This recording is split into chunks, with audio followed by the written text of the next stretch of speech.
Yeah, hello guys. So part of the episode got cut off, the first segment, and part of the second segment got cut off. Telling me messed up. Yes, I forgot to press the record button on the camera, but everything else, there's video, there's 9 segments in total.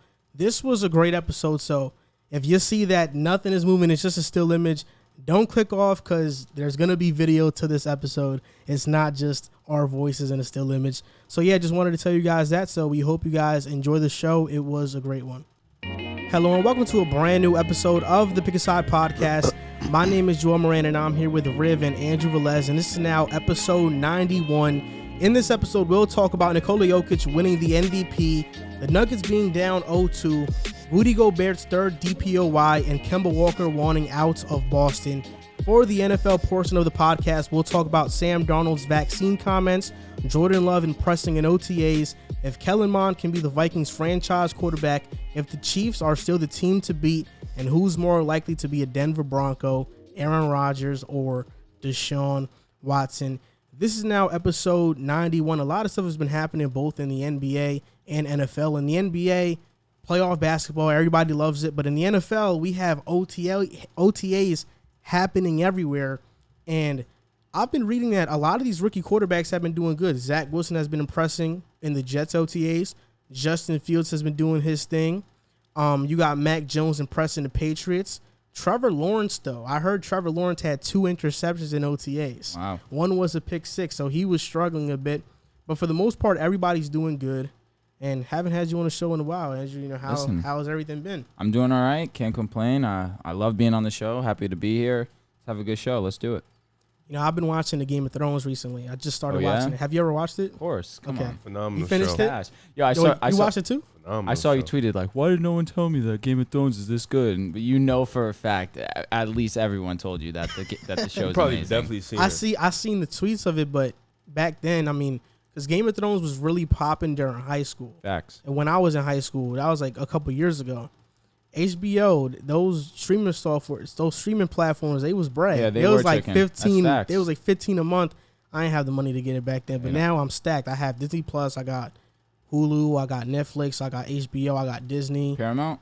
Not yet. All right, Not okay. yet. But you know, I'm stacked. I got Peacock too. I had Peacock. You got Showtime?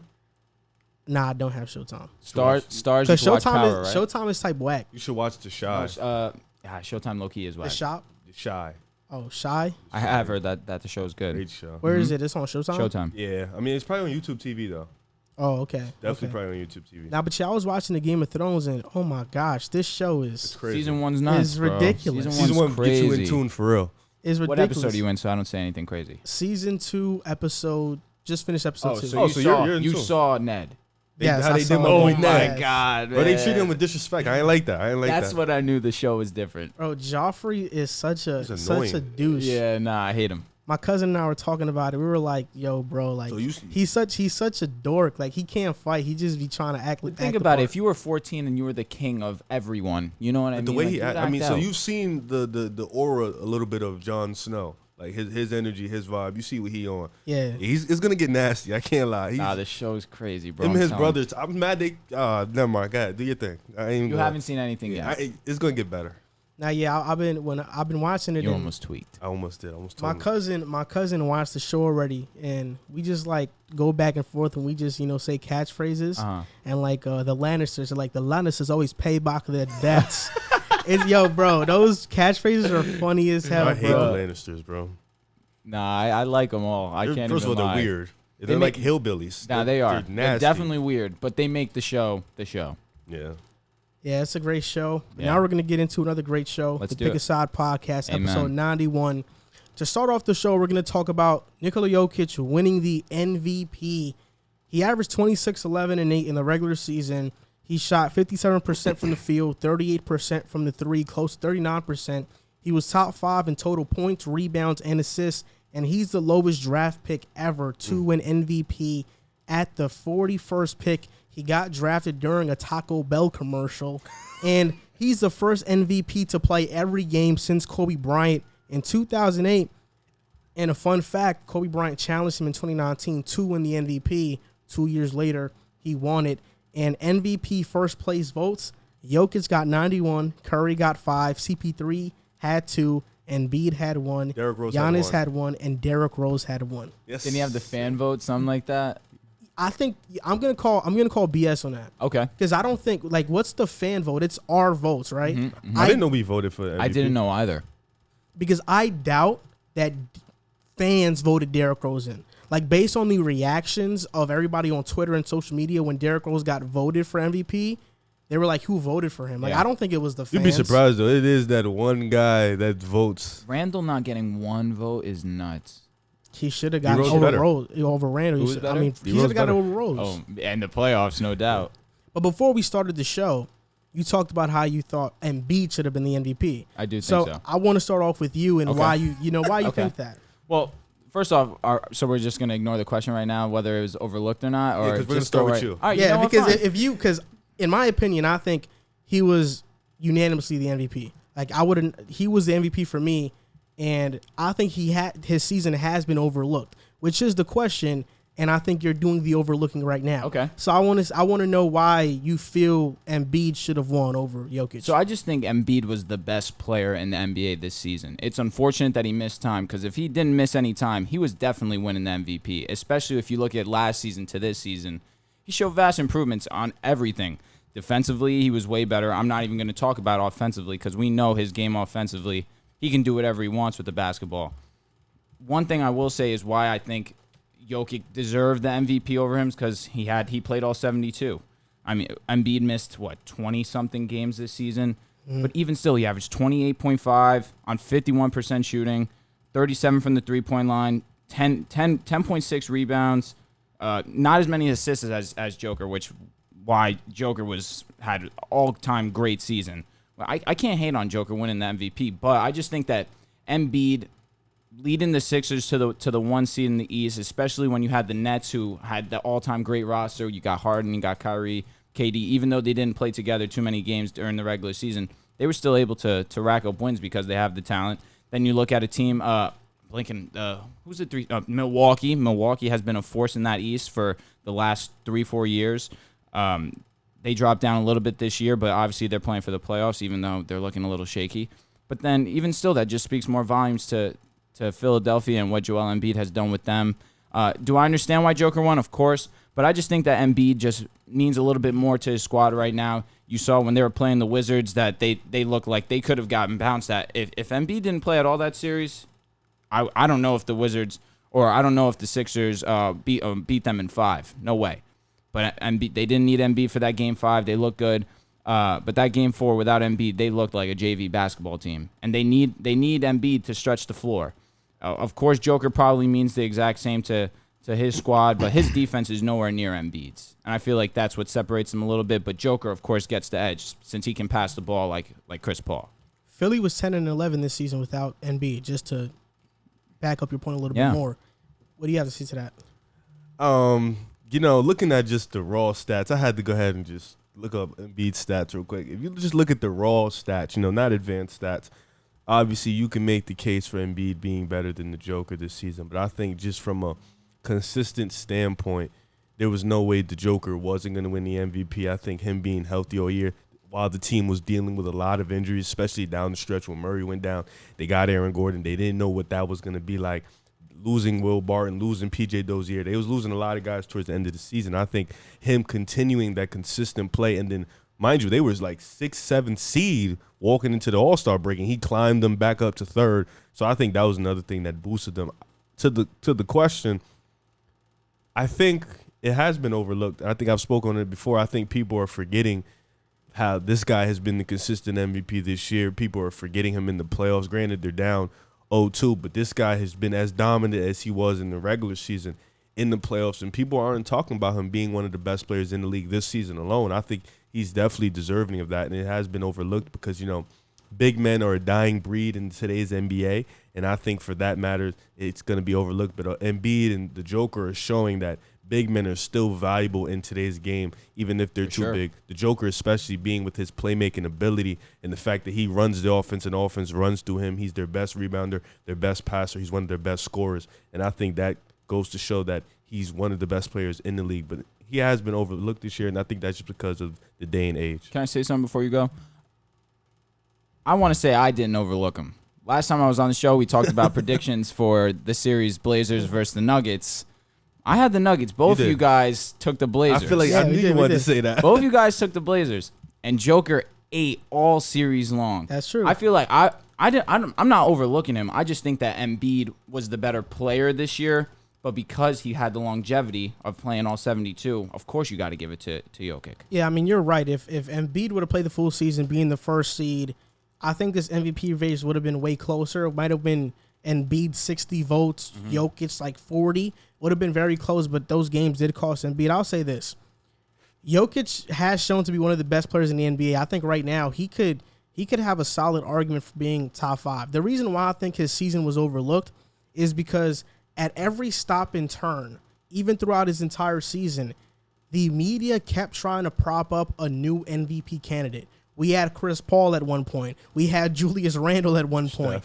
We had Steph. He was dominating headlines, and he didn't even make the playoffs, and it was saying he should be MVP. There was one of them.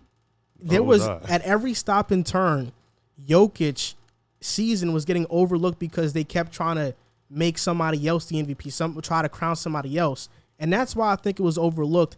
And when they got that first round matchup versus the Blazers, I kind of was worried because he is the MVP. If he loses in the first round, we know what the narrative around that is going to be.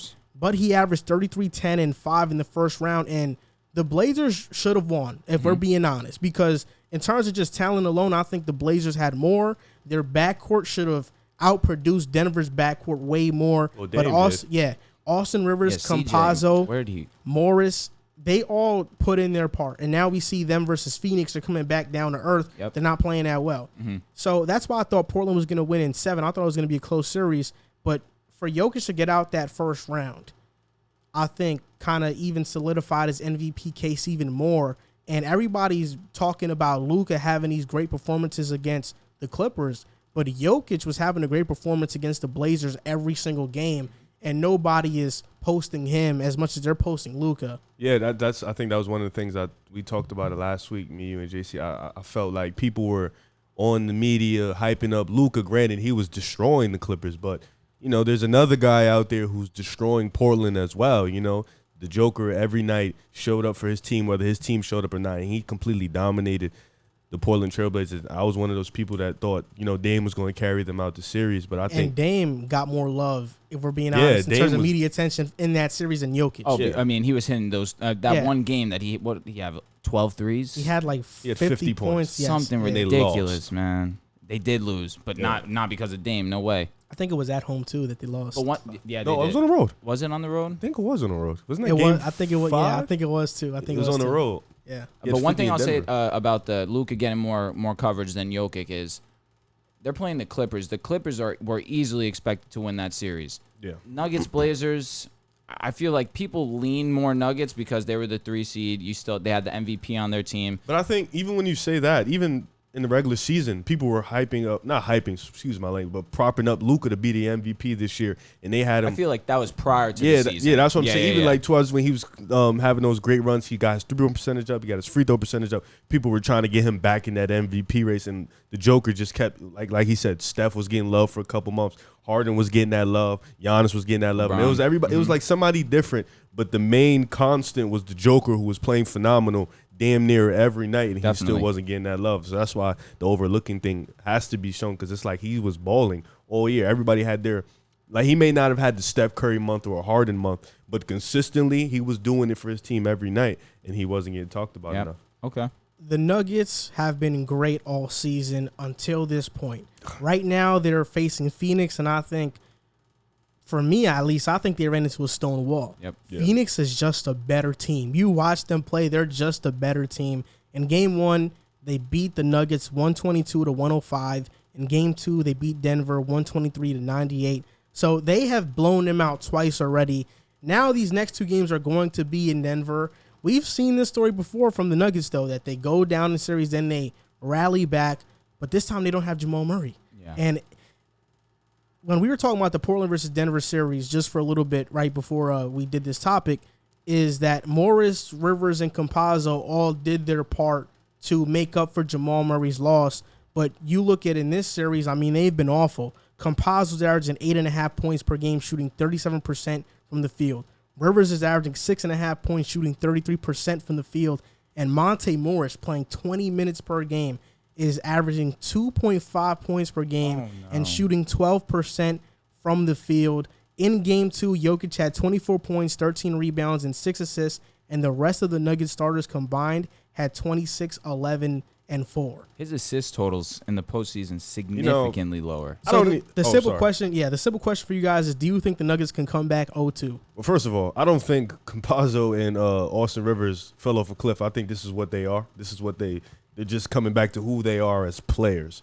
As for the team, it's never over. You know, I'm not gonna jump on the ship and say it's over after 2 games, because we've seen even in this series, we've seen even in these playoffs, a team could go down 2-0 and still get those 2 on the road or at home. Now, granted, it's in Denver, so they have an opportunity to bounce back, make adjustments. They have the Joker, who's the best player in the series, so they have an opportunity to definitely get back. But I think you're right. You know, Phoenix is probably going to end up winning the series because they're just the better team. Like, it's not – I don't even think it's a scheme that can change this. There's a play that they can double team Devin Booker more.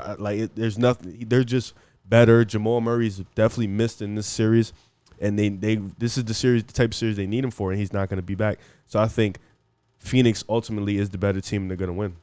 Yeah, like both you guys said, without Jamal Murray, I just think that it's going to be way too difficult for the Nuggets to overcome this.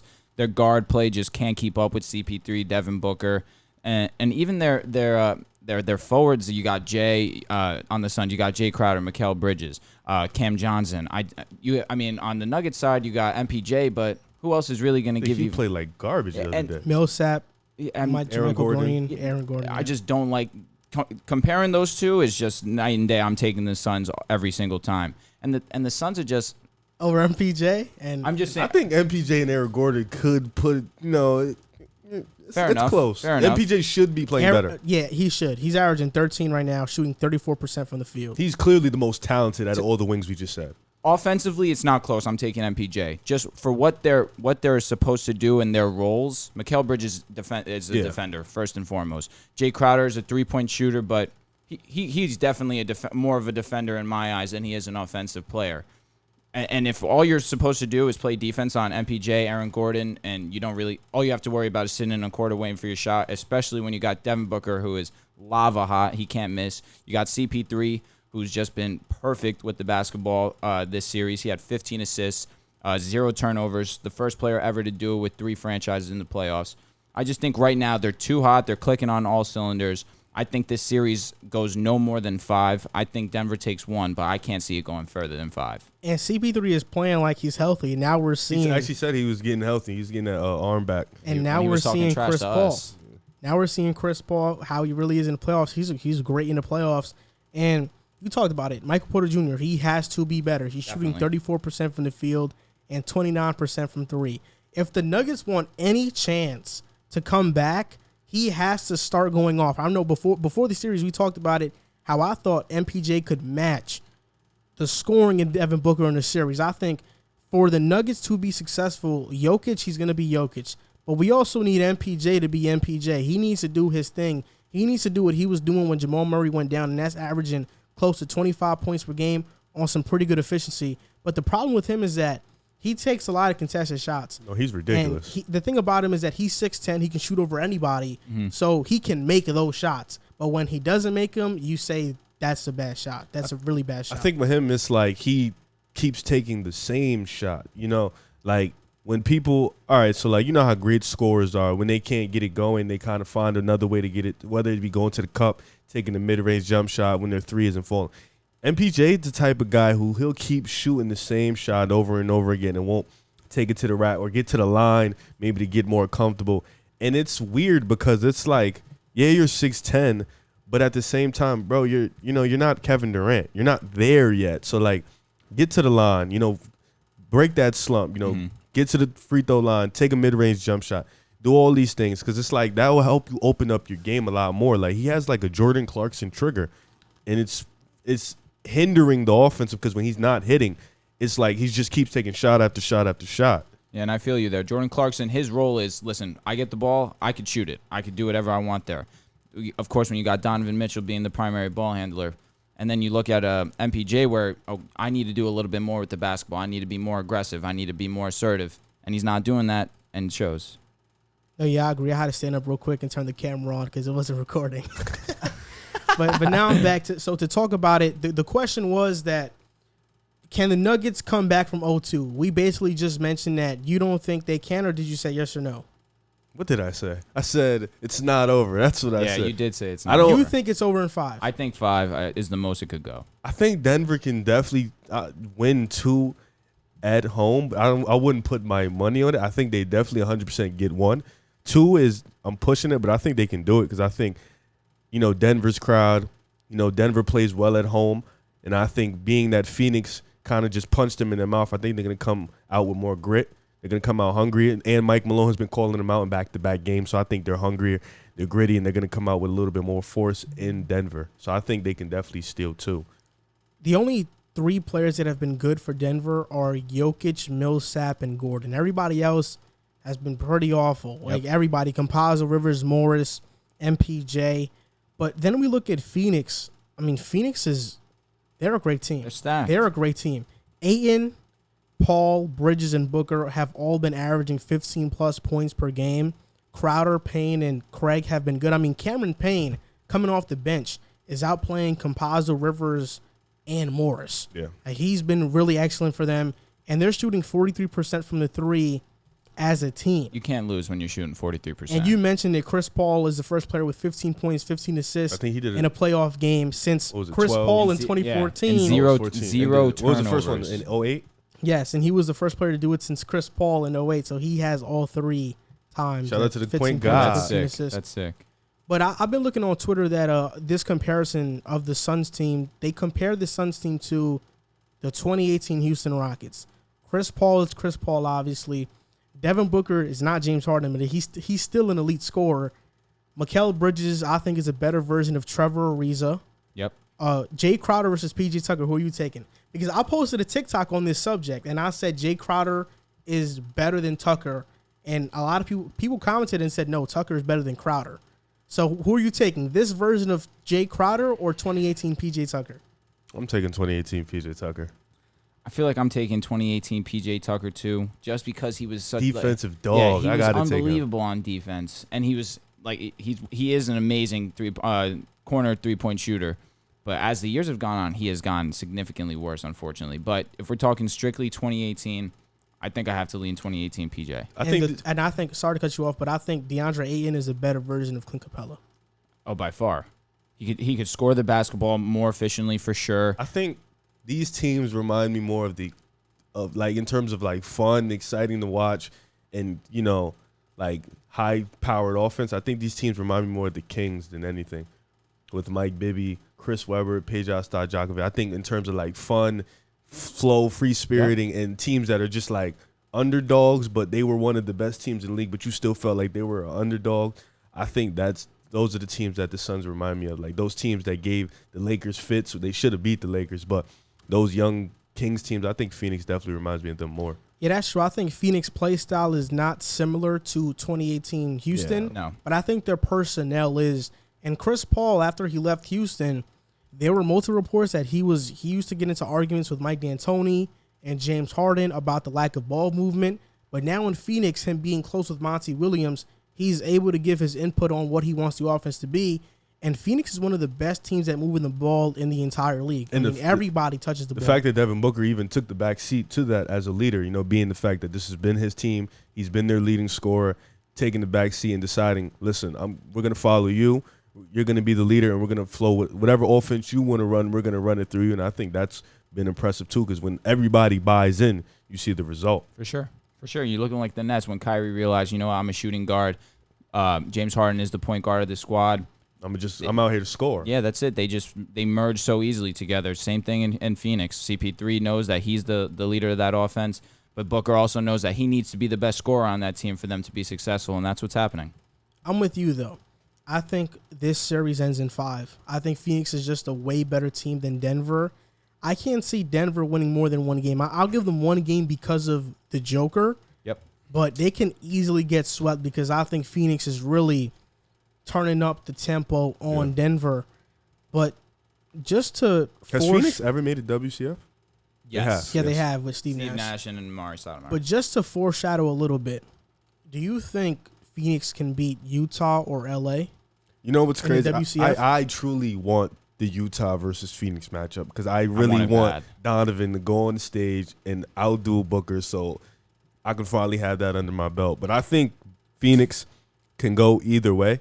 They can go small with the Clippers or they can go big with Utah. You know, I think Ayton emerging as what he is, becoming that force down low has been great for them. I didn't expect it. I don't think nobody really did. And he's been showing out, you know, let's be realistic, out-dueling AD for a portion of the first round. Don't hate, just stop.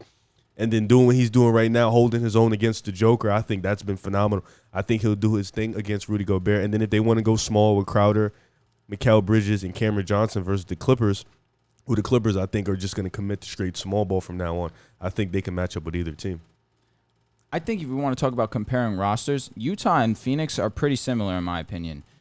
One thing I will say, Mike Conley's not really the CP3 type ball handler where he's looking for straight assists because this man, Mike Conley, could shoot the lights out. But then you got Donovan Mitchell, same thing with Devin Booker. They're really primary scorers, and then you have DeAndre Ayton and Rudy Gobert. That's a really good matchup because it is. Ayton's really strong offensively, pretty good defensively. He's shown in these playoffs. But Rudy Gobert is by far and away the best defensive center in the league, and that interior presence that he has is unmatched. So, I mean, you got Joe Ingles, you got I'm blanking on Clarkson, Royce Bogdanovich. It's just such a good Classic matchup with you got Jay Crowder, you got Mikal Bridges, you got Cam Johnson. That's what I mean. Something like these two rosters are so comparable to one another that Western Conference Finals would be a movie. I feel like right now, from what I've seen, I'm not going to count the Clippers out because I counted the Clippers out against the Mavs early on, and they ended up clutching up. Kawhi had an all-time Game 5, Game 6, Game 7. He was amazing. So I'm not going to count them out. But say Kawhi Jordan. You're unbelievable. But I think Phoenix has the talent. I feel like their biggest comp right now would be Utah. Again, not counting out the Clippers. But I think Phoenix could do it. I feel like how hot they are right now, the teams that they've beat it's gonna lead them to have more confidence going into that series, thinking, you know what, we were the 2 seed, we won over 50 games this year, we could beat anyone. So I feel like that's why I would lean Phoenix right now, but it's gonna be a great Western Conference playoffs. What about you? I don't know. I can't make a prediction, but that would be a great series to watch because the personnel is very similar. I don't know, man. I don't like predicting teams. No, but do you think Phoenix matches up? No, they match up with the Clippers very well. Even though I would just trust the Clippers in clutch situations more because we've seen that when their backs are against the wall, they go to their ultimate game plan, which is give the ball to Kawhi. Not even that. Put Kawhi on the best player. And Kawhi was on Luka. He did a good job on him. Kawhi on Booker. He can take him out. Okay. He can take him out. You think so? Booker? Yes. I think because of the lack of, he's not, like we said last week, he's not a playmaker like Luka. Like, he isn't that. Luka was hurt, too, which is something that they didn't for a give. game. That's he had 40 the game he was hurt. The game before that. He was hurt the game before that. That's straight adrenaline. 40. That's something crazy. I'm not hearing that. I'm just saying that I think people often get confused with Kawhi because in the regular season and even early in playoff series, he doesn't play defense as hard as he should all the time to conserve his energy. So people kind of lose sight of how great he is defensively. But then when you see him actually lock in and say, okay, now we got to win this series. He's ridiculous. Then we see, this is a different Kawhi. This is why you don't count this guy out. But what happened last season? He didn't lock in. He didn't lock in. And when you needed him most in that fourth quarter, he choked. And it was hard to lock in the bubble. You're not going to do that. Hold on. Okay. You're not going to use that bubble because he just did it against Luka in them. Yeah, but but early on in that series, it wasn't looking like, oh, snap. And then Kawhi said, all right, robot mode. I won't disrespect him or discredit him. He definitely he went robot mode and he tweaked the last few games of the season. But I can't lock in and say that that's a firm fact, that they could just flip that switch and they just put Kawhi on the best player offensively and him just go to work offensively too. I've seen, granted, I watch a lot of... excuse me, I'm sorry, I didn't mean to cut you off. Without Paul George, who has been playing atrociously, what noise can they make? Wait a minute. Wait a minute. What did he do? What did he do against Utah? Paul George had one bad He had game. one. What did he do against Utah? Yeah, he played. He and doesn't. against the, Granted, and he doesn't. against the Mavs, I would say a firm 3 out of the 7 games he did not play well. Wow, that's ridiculous. That's not that foul to say. 3 out of the I 7. thought Paul George played well in every game. I think what you're look. I think all right. 2 things. I think one. Granted, he doesn't play well in Utah. That's just been a known fact. He doesn't play well in Utah. And number 2, I think what people confuse somebody playing bad is that they just had a bad offensive night. Or a bad fourth quarter, in my opinion. Where you could cook all night. Yeah. Fourth quarter when we need you most, you don't come and I think through. with Paul George in the Mavericks series, he was their best big man for a portion of the time. He lucked up and got a couple clutch shots in the fourth. He's played good defense. He was a great playmaker for them in the clutch when they needed him to be. So I think when people say he played bad, I mean, if you're looking at it from just a scoring standpoint, he might have played bad, but I think in all-around totality of the game, he played good. Okay. So, like he impacts the game. He was their center at a point when they had to go small, so he impacts the game a lot.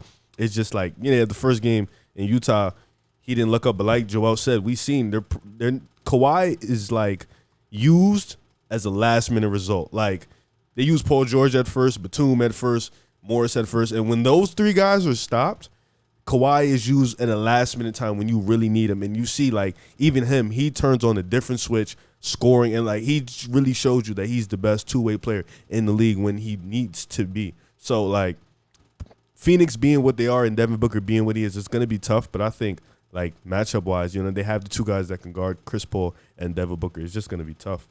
It's like you look at go ahead, bro. You go.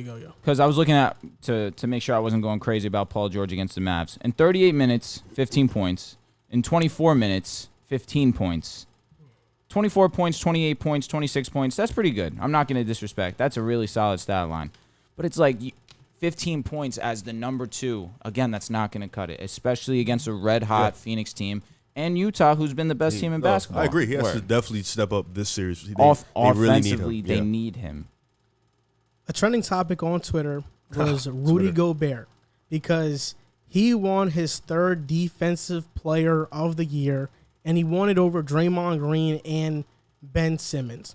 So my question to you guys is, did Rudy Gobert deserve the Defensive Player of the Year award? I'll start with you, Riv. Yeah, I think he did. I think, I was under the impression only Draymond Green, maybe Bam, you could debate it, but only Draymond Green was the only guy who you can debate. Where's Ben? I'll get to that in a minute. Can I go? All right, I'm sorry. I think only Draymond Green was the only Caught me guy off guard. you can really debate it, because when Draymond Green got back early in the season, their defense became a top 5 defense in the NBA, and then throughout the course of the season, they ended up being a top 10 defense. You could see with Draymond, his instincts, he can stop a 3-man weave, he can stop a 2-on-1 fast break. Like, he's just a different force. But with Rudy Gobert, I think he deserved it because his impact in the paint, his impact in altering shots, blocking shots, even his pick and roll defense isn't bad. People like to see stars cook them, but stars, it's an offensive league. Stars cook up regardless. But I think Rudy Gobert's impact on the defense even shows sometimes on the offensive end where they can get an easy bucket, or they can get a bucket because of the fact that Rudy Gobert is locking down the defensive end. So sometimes he even plays D for his guys on the perimeter, helping them when they get beat because he's just that good. So I think people, they hate Rudy Gobert because people like Shaq like to diss on Rudy Gobert. People don't like how he plays because he's not a scorer. But I think Rudy Gobert definitely 100% deserved it. And this is his 3rd one winning it, so shout out to him. Yeah, no doubt I think he deserves it. I feel like as of right now, he's locked and loaded, the best defensive big in the league. The only one that rivals him is Anthony Davis when he's healthy. He had the best defensive rating in this league by far. I think it was 100.5, which is crazy. He averaged 13 boards a game, almost 3 blocks a game. He helped lead this Utah Jazz team to the 1 seed. I just feel like everything clicked for him to win this award. I can't discredit all the things that he's done. Like you mentioned, he's not as bad as everyone says that he is on the pick and roll, especially when you're that big. It's hard to pick up on a guard driving at you full speed.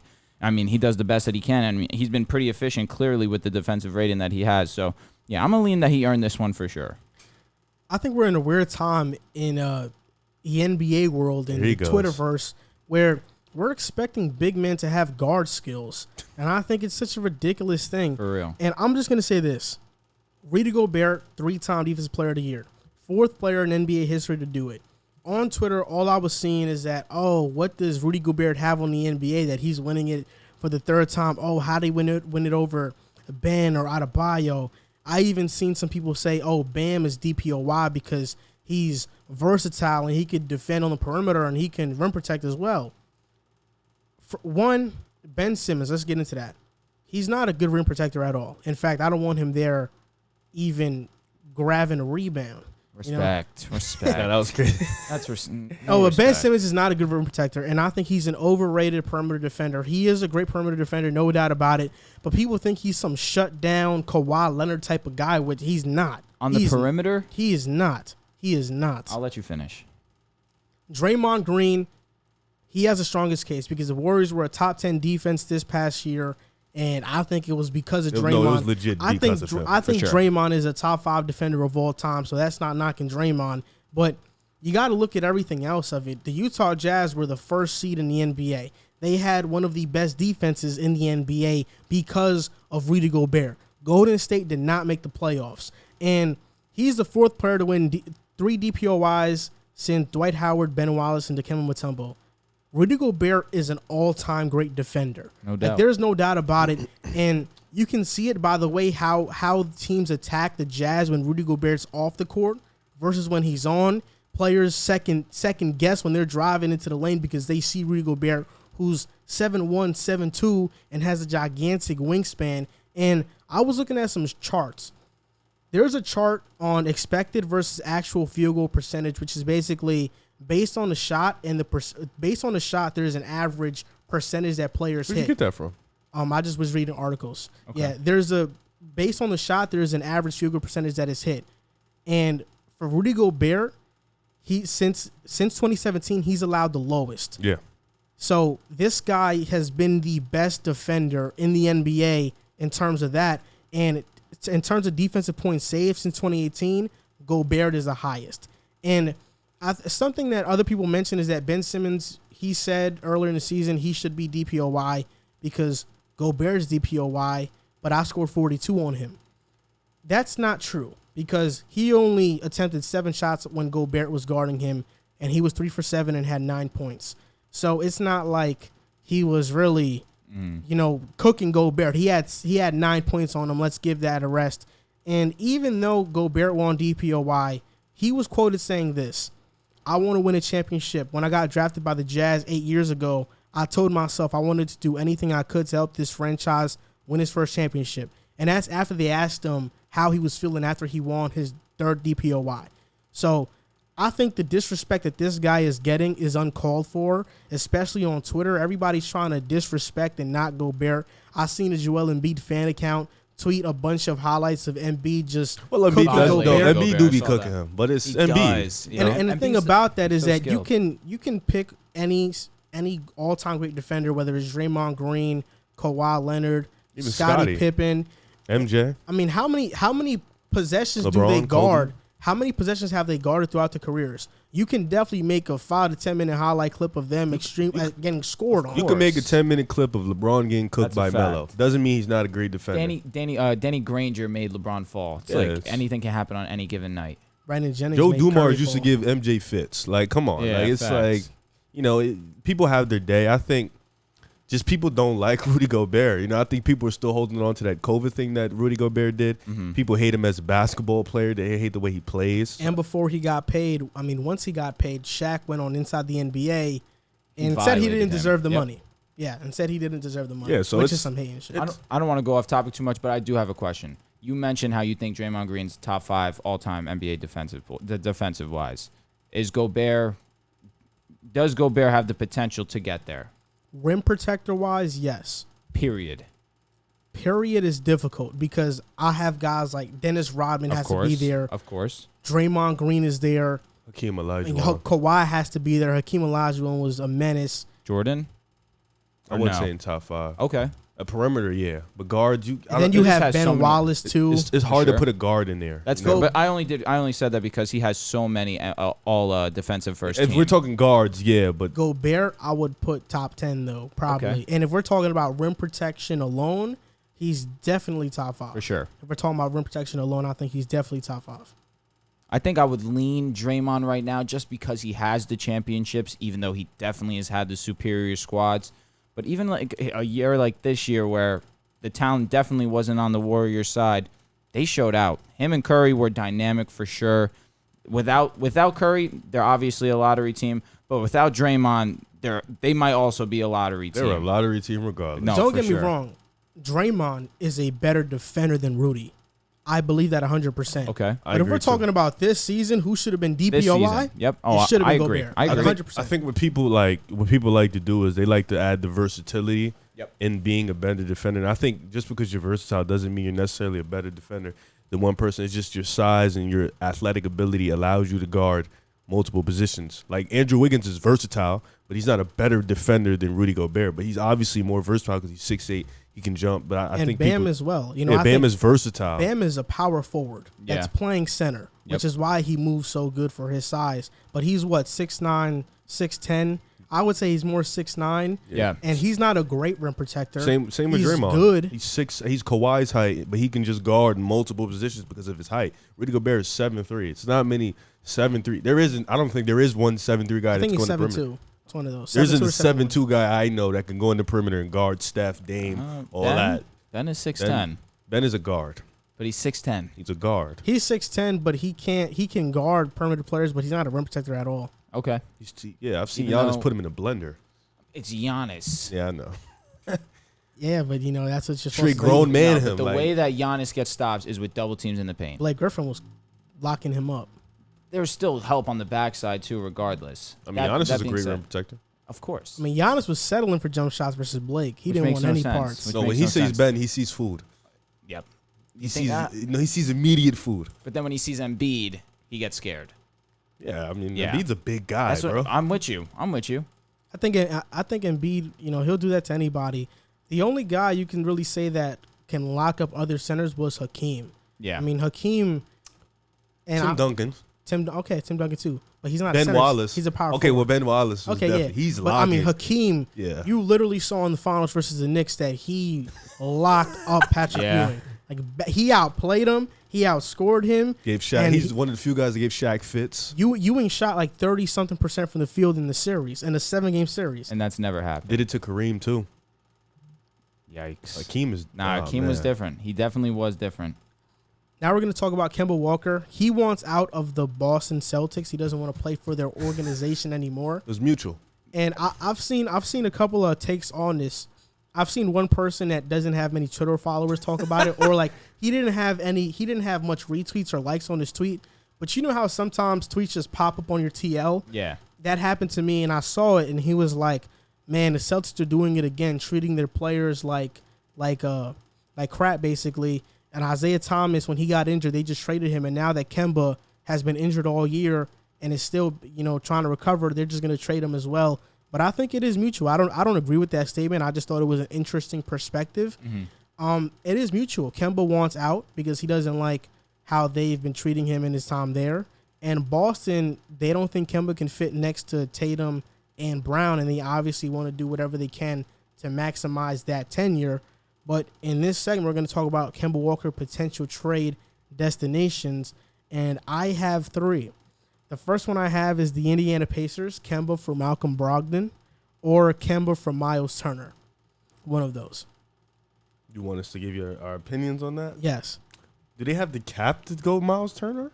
I mean, I don't know. I'm just, giving up hypotheticals. They can figure out those situations. I think Miles Turner would be very, very great. I think that's what they should have got earlier in the season, a guy who can shoot the three, who can be a rim protector. Boston has been lacking in a real true big for a very long time. And in the East, you got Giannis, you got Embiid. You need a guy who can go out there and guard. Tristan Thompson, like I've been saying, was just a Band-Aid. He's not cutting it. Tice was a Band-Aid too. I think Miles Turner would be great. As for Malcolm Brogdon, getting a guy who's consistently going to give you the same numbers every night and give you what you need, a defender, a guy who can shoot the 3-ball. He can be a playmaker. He doesn't have an ego. He's a team guy. I think that's somebody you need. You need a guy like that. And I don't think Kemba is far off from Malcolm Brogdon. I think it's pretty close. And somebody might say Brogdon, another might say Kemba, but I think it's pretty even. So I think if you can get somebody who who's less of an ego and more fit to Jason Tatum and Jaylen Brown, I think you can go out and do that. But I like that. I like that idea. I feel like Brogdon's game is too comparable to Jaylen for me to like that trade, especially when you would need Brogdon to run the point more than probably he was doing in Indiana. He was doing a lot of it in Indiana, though. I don't even think he liked it. But that's what I'm saying. I feel like he's more suited to be a shooting. Exactly. When you have Jaylen Brown, who's been more than great for the Celtics, I just don't know if I like that fit. I also don't know if I'm the Pacers, I'm willing to give up Brogdon or Turner for Kemba. I feel like that's a downgrade either way. I know Kemba, when he's healthy and 100%, he's shown in the past that he can be great. But when he's on a good team, he's shown that he's not been so spectacular at all. Last season with the Celtics, he went ghost in the playoffs very often. This season, I'll cut him a break. He was definitely hurt a good portion of the season, and it definitely showed in his game. But as of right now, Miles Turner led the league in blocks this season. Defensively, he's one of the best bigs, one of the more not talked about players in the league. Brogdon, same thing. He can shoot it. He can shoot the lights out of the ball. He's definitely a good ball handler. His vision's very good. His pick and roll offense, running it with Sabonis, running it with Miles Turner, is very good. I just think right now, if I'm the Celtics, I need to focus on getting a center. And I don't know if I'm sure that they could work out a trade for Miles Turner, but if I'm the Pacers, I don't look at that as an upgrade.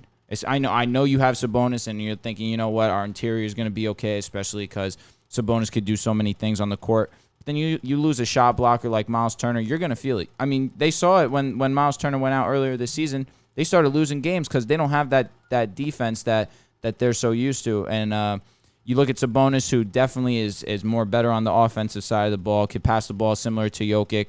Obviously, Jokic is definitely better than him, but Sabonis is a poor man's Jokic.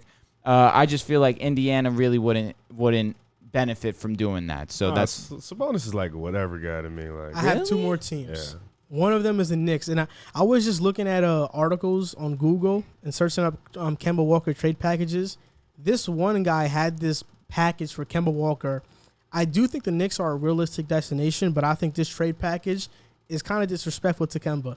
It's Kevin Knox, Frank Ntilikina, and picks for Kemba. I feel like the picks would be why that trade would get done. I feel like he's been down that bad when he's getting traded for Kevin Knox. He has been down Kevin that bad. Knox? Kevin Knox. He's been bad. Okay, but Kevin Knox. And Frank Ntilikina. Kevin Knox doesn't even play. When you make one field goal in the playoffs, your team looks at you like you're trash. And the other one is, of course, Chicago. I don't have a trade package, but I just think a big three of Kemba, Levine, and Vucevic wouldn't be too bad. I think it would be fun to watch. I have a package here. It says Kemba for Kobe, Thomas Satoransky, and Al-Farouq Aminu. Get Thomas out of there, man. Nah, I don't. What about Kobe? I feel like I wouldn't do that. You know, I don't know. I'm not very high on Kobe. Really? I wouldn't mind. I didn't want to draft him. I was never high on Kobe. I think he's a better Tony Douglas. For what pick you had? Yeah. Y'all seen him play on the Knicks? Yeah, bro. I feel like Kobe, they just haven't exposed his athletic ability at all. He doesn't pass the ball. He doesn't. What about the Pelicans? Yeah, I don't know. Bledsoe and Steven Adams. That is another one that I did see. Oh, that's not too bad. Yeah, no. Honestly, I would just take Steven Adams. I wouldn't even take Bledsoe. I feel like Bledsoe would fit nicely. Defensively, I think that was for cap purposes. You got to get another guy. But I think Steven Adams is getting paid pretty good. Like 20. Another package. Kemba's at 36. Oh. Ooh, that is a lot. Another package I have here is Kemba and a first for Christian Wood and Eric Gordon. What the? Yeah, Houston I don't think Houston accept does that. No way. Christian Woods is definitely part of their plans. I think that if Houston asked for more first-round picks, this is a really good trade for the Celtics. But Boston's first-round picks are invaluable because they'll be a playoff team every year. Fair enough. But L.A., same thing. They offered like 7. But you gave them Lonzo, Brandon Ingram. You gave them young talent. But what about the Clippers? Where would you want Kemba to go to? I want to see him go to Chicago. That's me personally. You make me so mad. If he went to Chicago, I feel like that'd be a good fit. They should be a playoff team if Levine is a winning player. You'd have Kemba, you'd have Levine and Vucevic. You got a healthy Laurie. We have Pat Kawhi, bro. Like Pat Leonard. He's different. I don't know. Kemba, Levine, Patrick Williams. If y'all re-sign Markkanen, You and have to resign Vucevic. Markin. You have That's not a bad team. That's a big lineup. That's a really good team. Wendell Carter, if he can stay healthy too, He's like we were gone. talking about. Yeah, you think so? Oh, he's traded. Oh my God. Yo, I dead forgot he went to Orlando. I dead forgot he went to Orlando. They that got was your Daniel- response, They though. got Yeah. Daniel Tice. That's a fact. Yeah. Ah, you're right. Yeah. I don't hate that either. I mean, he was pretty good defensively. Who? Tice. Oh, Tice. Yeah, he's a good backup big. I forgot that Carter It's got like, traded. what Kemba am I getting, though? Like, what Kemba are we getting? I think you're getting a good Kemba. 'Cause I don't Kemba's think injury Kemba's prone. trash. I He's just also think he's injury not prone, trash. too. Kemba out of the spotlight is going to be successful. He gets hurt a lot, too. That's another thing. I feel like this was the first season that we really saw the injuries take a toll he on played him. 7 more games last year. He played 51 in 2019 and 43 this year. So the injuries are there. Yep. I don't think Kemba's trash though. I don't. I still think he can put up 20 a game. Do you think he's great? What the? No, he's right under it. What is he? Is he a top 15 point guard in the league? Top 15? I have to say yes. I think yes, I he can is. probably name. God. If you can name 15, I'll give you like $5. Like, that'd be insane. I think I could do it. Okay, Trae Young, Okay. Steph, Dame, That's what 3. 3. I got Okay. you. Kyrie, Okay. Westbrook, Okay. Even- Shah. Okay. Shea. Sorry. I don't know Shaw. why. I'm giving Ja. Ja, Uh-huh. Mike Conley, Okay. Kyle Lowry, Okay. Malcolm Brogdon. Is he a It's point borderline. guard? Wait, have you mentioned Trey? Yeah, Yeah, I I did- think I that was the mentioned first name he said. But that was 9. You have 9. Yeah. Yeah, I'm at 9. Point- Luka. Chris Paul. Luka. Chris Paul, 10. Luka. Are we counting Luka as a 1? He's got to be. 11. You would? I think so. All right, I guess. We'll Are you count him taking as one. Schroeder? I would not. I will slap you. Yo, respect. Have you mentioned De'Aaron Fox? Oh, thank you. There you go, 11. it's easy. What about Drew Holiday? Oh my God, 12. Yeah. Just keep Mike going. Conley? I said that Yeah, already. Lonzo. Nah, Nah, you're not nah, getting Lonzo. Yo, Have you mentioned don't Dame? disrespect. Yeah, I said Dame. How about D Rose? Is he better? I'm taking No. Kemba. No, I'm okay. How taking about Ben Kemba. Simmons? Jamal 13, Murray. 14. Jamal Murray, Colin Sexton, He's not a 2. He's a 2. D'Lo. Is Sexton Just Sexton a 2? Garland's a 1. Okay. I Is thought D'Lo- Garland is- was the 2. No, is D'Lo better than Kemba Walker? And I think D'Lo's more of a 2. Okay. Kyle Lowry, I We him said that already. You're one off. John Morant, Said that him. already. DeJounte Murray. I would take DeJounte, and I got to Venmo this man 5. Venmo. Look, I'm actually looking at point guards PER. No, bro, keep your file. I was playing, bro. I'm actually looking at point guards PER this season. And where's he ranked? 1 is Steph, Dame is 2, Luka 3, Of course Kyrie 1 is 4, Steph. Trey is 5, CP3 is 6, Fox is 7, 8 is Holiday, 9 is Westbrook, 10 is Conley, 11 is Rose and Simmons tied, 13 Wow. is Murray, 14 is Sexton, 15 is Brogdon, 16 is Kemba. So he had a lower PER than Ben Simmons? Yes, and Yeah. then right under Kemba Ben is just does his job. right under Kemba's D'Lo, LaMelo, Campaign, I Clarkson, forgot about I'm LaMelo. taking LaMelo over Kemba. Jalen Brunson, John Moran, DeJounte Murray. These Kyle are just Lowry. guards. Yeah, John Wall. These are people under Kemba? Yeah, Ja was under Kemba. in terms of PR, yes. Okay, wow. Damn, you really said that. I'll bet you $5 you can name Hey, you got it. What am I going to say? Yeah, nah, he's. I mean, I you think it know. would still be an upgrade to Chicago though, because you guys haven't been good. I mean, if we don't give a lot, you know, like we're giving up Saransky, Kobe White, and whoever else you said. Okay, fine. Like, let's wing it and hope for the best. Okay. Because we need a point guard next to Zach, a real point guard. You know, not somebody who comes up Is and Kemba chuck. a real point guard? He's better than. I mean, how Kobe. many real point guards are you gonna find right Lonzo. now in today? Lonzo would be Um, perfect. He would be perfect for And us his shot this season was the We need best somebody- it's ever been. to open up Zach. I like Lonzo, but I have to, whoa. Pause. I like Lonzo, but I need to see him actually be that He's for a a great team playmaker. first because I haven't seen it yet. The We're unfortunate still thing, waiting for it. I mean, is that not an SVG problem though? I don't know. I really don't know. The I don't know. unfortunate Because thing when him about- and Zion are working that 2-man, it works to wonders. That's what I'm saying. It's just unfortunate that he's the number 3 option on that team. You got Brandon mean it's Ingram. unfortunate? Not- I don't. He's supposed to be a 2 or 1. He's supposed to be hiding Zion and BG? Well, BI? You drafted the number 2 overall pick. But he was known to be Jason Kidd. Jason Kidd wasn't the number 1 option. But Jason Kidd still got buckets too. That's- Wait, where? No, like you don't remember his NBA comparison was like Jason Kidd? No, yeah, but Jason Kidd, Like, wouldn't you he take was that? number 1 option. Not in with VC and RJ? Nah, he was. No. Yeah, he VC was. the number Championship 1. teams, Kerry Kittles. Oh, Oh, I'm not talking about that team. I'm talking about. But those teams were the most successful. Well, I mean, yeah, but they didn't have another guy. Like, But you're going to be Kerry Kittle's number one? Even as a number 2 option on the Mavericks, kid, I'm saying. JT was definitely the number 2 option. Jason Terry. Terry? Yeah. Okay. I'm saying when scorers are in front of him, Okay. J Kid takes the back seat. Lonzo has to take the back seat. But as a number 3 option, he still shot over 40% this year from 3-point percentage. Oh, okay. Shoot me numbers. 40%, that's as everyone who claims that Lonzo can't shoot at all, shooting over 40 is amazing. I mean, he's got better at His passing is amazing. His defense is amazing. If he just got more opportunities to score the basketball. Let's I'm relax. talking to both of y'all. I'm just gonna. I want to wait and see it before because I know Lonzo's a good player, but I think wait and see. It's year 4. I think we overrate his impact. Like, oh, if he goes to Chicago, they're gonna change. I don't can't see agree. that. I can't agree. I don't see that. I mean, I just want to let you guys know and the audience listening that I'm gonna clickbait the hell out of this segment. I'm gonna. You know what? I'm gonna clickbait and be like Andrew gives Riv $5 if he names 15 point guards better than Kemba Walker. That's exactly what I'm gonna name. Make it 100. People will click it more. It's $100. Yeah, $100. People will click it. So now we're gonna go into the NFL portion of the podcast, and we're gonna talk about the first thing that happened. And Riv right now is going to the bathroom. He hears football. He's like, nah, I'm gone. Yes, he's going. So we're going to talk about Sam Darnold and the comments that he made right now. OTAs are going on in football. And Sam Darnold has not been vaccinated yet. And there was a quote that came out. I think a media member asked him if he's been vaccinated. And he answered back with, there's a ton of different things that go into it. I'm gonna evaluate that on my own and make the best decision that I feel is the best for myself. And that quote went out on Twitter. He was trending for a while.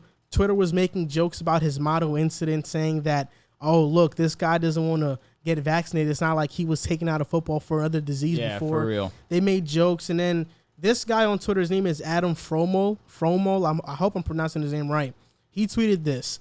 I've seen Sam Darnold throw back across the field into traffic enough to know that decision-making isn't his strong suit. So people were throwing jokes at Sam Darnold left and right.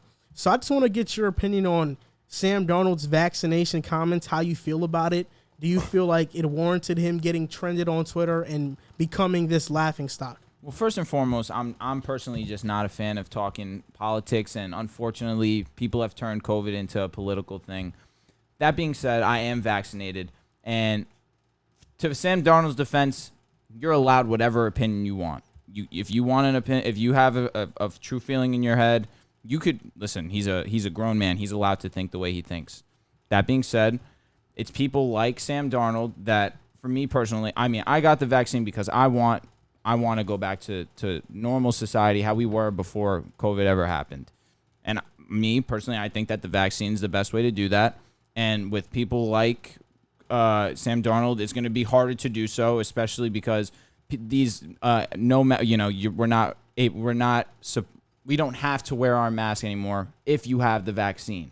But people take it as, oh, we don't have to wear the mask, period.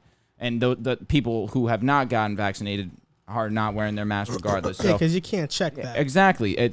I think that it's the honor system right now. You just say, yeah, I'm vaccinated, and then they're going to believe you. But I feel like Sam Darnold, especially as a young kid or a young kid in the NFL. Young man. He's older. No. He's like 24. That's my age. He's right there. I'm 23. He's a young buck in the NFL compared to his peers. Come on. Young bucko. Yeah, he's a young buck. That's a fact.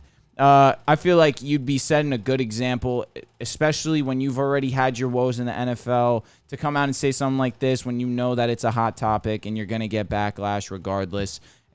I just feel like he would have been better off saying nothing in this situation. But again, he's entitled to his opinion. I'm not a hater on anything that he says, but me personally, go get vaccinated. I was waiting to talk about this topic because I was talking about it with my dad yesterday, and when I saw Darnold get trending, I was like, oh man, what is he trending for now? Because he's been trending for a while, and different situations. When mono happened, seeing ghosts happened. I mean, this guy has been through a lot of adversity in his very young career, which is why I don't think he'll revive it. But this is what I want to say about Sam Darnold not getting vaccinated. just to start it off, I am vaccinated. I got my first dose. My second dose is coming up in a little bit. But like, I have no problem with Sam Darnold saying that he's not going to get the vaccine. And it's not even that he didn't say he wasn't going to get it. He said he's going to make the best decision for himself. It's not like he went out and said COVID is a hoax. Like that, yeah. It's not like he MPJ'd it. I mean, MPJ literally said that they want to do some population control on us. He literally, like, MPJ was different. Sam Darnold gave a political answer. For sure. I'm gonna make the best decision for myself. That's not a yes. That's not a no. Yep. It's my decision. And I feel like people are entitled to their decision. And of course, the vaccine to this point has been known to be the quickest way to go back to normal in society. But at the same time, let's say if you don't get it, Riff, do I care? I don't, because I have it. And the reason why I don't care is because if you're not vaccinated, but I am, I don't really care that you're not vaccinated because I'm protected. Yep. That's like if, you having sex and yes. I don't care. Finish your talk. I don't care if you're going raw. If I'm wearing a condom, I know I'm protected. I know nothing's coming out. Sounds crazy. Yeah, you gotta stop. No, you gotta stop. But I'm just saying, I just think it's Sam Darnold's own decision, and if you don't get vaccinated, you face. Bro, do you not know what you just said? I know what I just said. I just think with Sam Darnold. All right, I'm good. Go. I just think that with Sam Darnold and with anybody that doesn't want to get the vaccine, you face the consequences that you face, which is not going to concerts, not going to sporting events, this other stuff. So it's his personal decision. I don't really care about it. The media is entitled to ask their questions, but I honestly feel like if you're a journalist and you're sports reporting, I don't really think that's a good question to ask. Yeah, I think there are better football related questions to ask. I agree. That's somebody's medical situation, and like I don't like politics either, but I don't think you should be asking somebody about somebody's medical. But I do think Sam Darnold. Oh, since everybody was saying it, I am not vaccinated. So everybody was just throwing that out there. I'm gonna get mine soon though. There's a ton of different things that go into it. I have to make the decision. I have to make the best decision.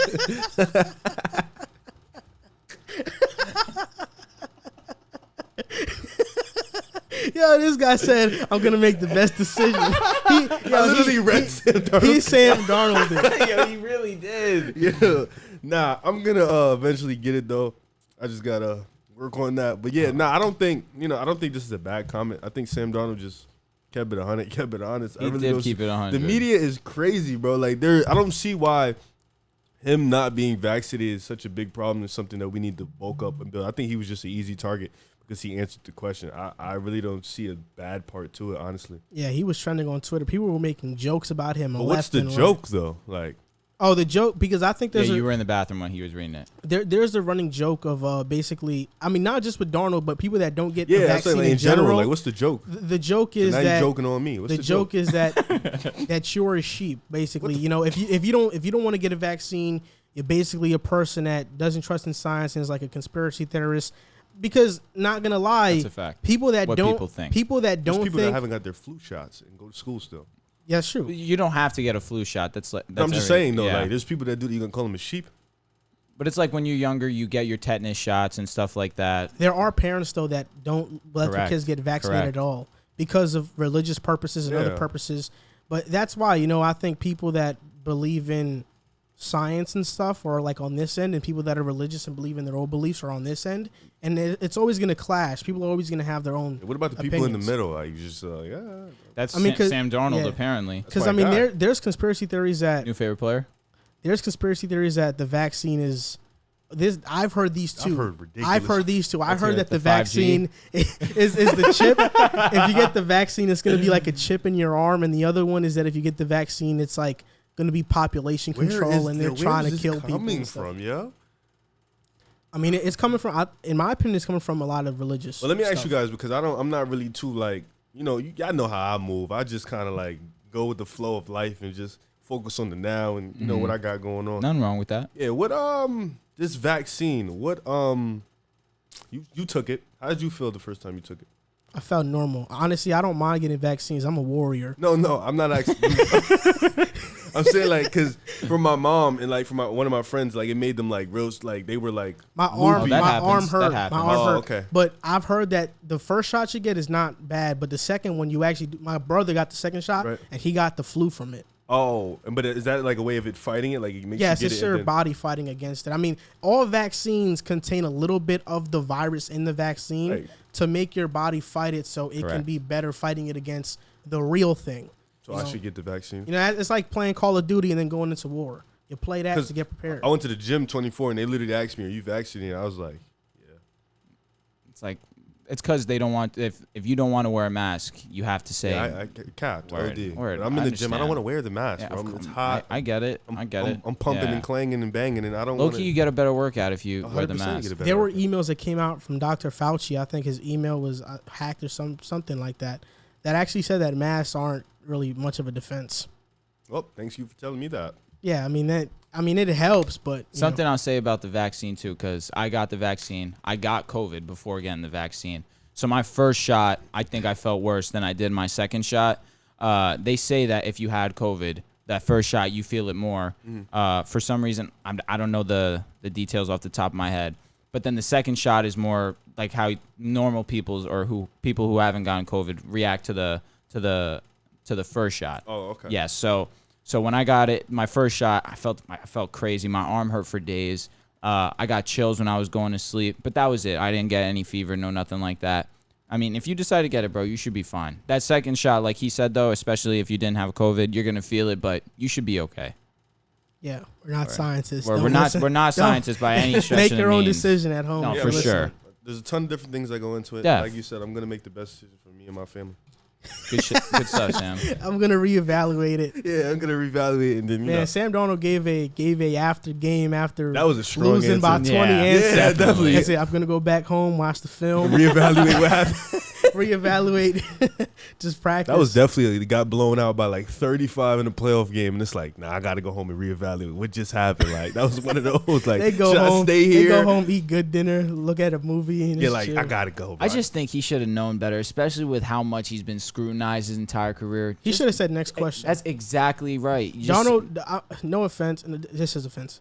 Darnold doesn't look like the smartest dude in the world. He looks like a nice guy. I mean, just looking, because I think part of this is some people just don't have ability speaking in public, but in his media pressers, he's one of those guys that's like,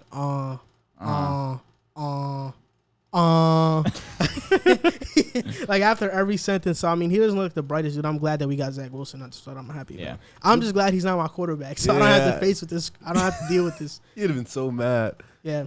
Now on to the next topic. We're going to talk about another young quarterback, Jordan Love, and the question is actually I'm not going to ask the question yet. I'm just going to give you a summary of what's been going on. So a couple days ago, Jordan Love was in OTAs because Rodgers hadn't showed up, so he's getting valuable reps. Rob Demovsky, a Packers beat reporter, tweeted this: Jordan Love's first crack at the 2-minute drill that we've seen barely gets past the midfield and ends with him skying a pass over wide open Malik Taylor's head on 4th and 7 from the +46. So he didn't have a very good day. But yesterday he tweeted, "What a stretch for Jordan Love. Wheel route to A.J. Dillon right sideline for 30 yards. Free play deep to Lazard for 45. Deep corner route to Juwan Winfrey for 30. Deep sideline to Aaron Jones for 30. He was so on fire that tight end coach Justin Uten started fanning him. So he had a very great day in OTAs. And my question to you guys is, do you think Jordan Love can be Aaron Rodgers' successor? I will never fan another man. That's number one. Let's get that out the way. It's to be Aaron Rodgers' successor, to be one of the greatest quarterbacks of all time, successor. I think we can all agree he's top 5 most talented quarterbacks ever, probably top 5 greatest quarterbacks ever. The list is whatever, but he's definitely at the top. You should have just stuck to the first thing. Yeah, should have, right? Yeah. So he's one of the best to ever do it. To be his successor is going to be tough. That's a lot of expectations, a lot of groundwork he has to put in. But I think when they drafted him, they expected him to be this, and they believed in him. And I think Joel told me a lot about this guy. He has a lot of potential. He has a big arm. He was one of the best quarterbacks in his class, given the opportunity. So I think to be. I don't know if he's necessarily ready to take that step, but I think he has all the tools to take that step. He has all the talent to take that step. It just has to be up to the front office to get him the weapons to put him in the best place to succeed. And I think with Aaron Jones coming back, Allen Lazard, Devontae Adams still going to be there. I think he has the tools right now to, give us an idea of what he's going to look like in a year or two. But I think Aaron Rodgers' success is going to be hard in general for anybody. But I think he's up for the challenge. I think that situation-wise, like you said, he's going to be put into a great position to be successful. I mean, not everyone has Devontae Adams as their number one receiver. Aaron Jones out of the backfield. Dylan, who's shown some promise. You got Robert Tonyan, who was very successful last year. But not everyone's going to be Aaron Rodgers succeeding. What'd I say? It's him, bro. He's smiling, looking at you. He's not going to be everyone's success like Aaron Rodgers did with Brett Favre. That's a once-in-a-generation type thing, or like a Steve Young, Joe Montana. That hardly ever happens in the NFL. Yep. But from what I've seen, other than what you've told me today about him having a great OTA so far, all the videos, all the clips that I've ever seen of Jordan Love is him being horrible. Bad. But then again, it's not I've seen him take a snap in the NFL, so I really can't formulate a true opinion. So his college tape was horrible? In your opinion? No, his college tape's fine. I'm talking about in the pros, in the NFL like solely. Correct. Like he hasn't taken a snap yet. No, that's what I'm saying. Okay. No, he's talking about in practice and stuff. In practice, in training camp, where you see Rodgers throwing into the net, perfect, hits the target. You see this man throw it, hits the ground, doesn't even hit the target, hits the ground, horrible throw, and he's just jogging along like he just did it perfectly fine. But nevertheless, I can't, like I was trying to say, I can't formulate a true, honest opinion because I've never seen him take a snap in the pros. College to pros, night and day, obviously. That being said, he's going to be put in a really good situation. So, all in all, he's going to have the most pressure, especially with Aaron Rodgers basically saying, I'm the team, essentially. You guys are successful because of my ability to lead us and throw perfect passes. If Jordan Love goes in there and he has the same amount of interceptions to touchdowns, Aaron Rodgers is going to be laughing when he's in a Denver Broncos uniform holding the Lombardi trophy at the end of the season. He's going to be laughing. I see what you did there. Okay. I definitely see what you did there. So all I'm going to say is he better be that guy for Green Bay's sake because instead of drafting a wide receiver, they drafted Jordan Love. Mm-hmm. And so this guy better be the next big thing. Do I think he could be? I can't say that yet. I don't know. But from what I've seen, he's not looked good. Well, alrighty then. I love Love, man. Yeah. I love Jordan Love. I think he's going to be a really good quarterback. I know we did a topic about this a couple weeks ago where I said he's trending towards bust territory because from all the reports that have been coming out, Adam Schefter went on Dan Patrick and said he has a long way. Aaron Rodgers holding out and the Packers being desperate to have Rodgers back. I think I may have been misguided because I think they're desperate to get Rodgers back because he's a great quarterback. We all know that. People forget that Rodgers didn't play as a full-time starter until his fourth year in the NFL. We got to give Jordan Love time because I think you talk about all the talent he has. He has a size. He's 6'4". He has the arm. I mean, his arm is special. He has a special arm, and he was quoted saying this. A reporter asked him, will you be ready for week 1? He said 100%.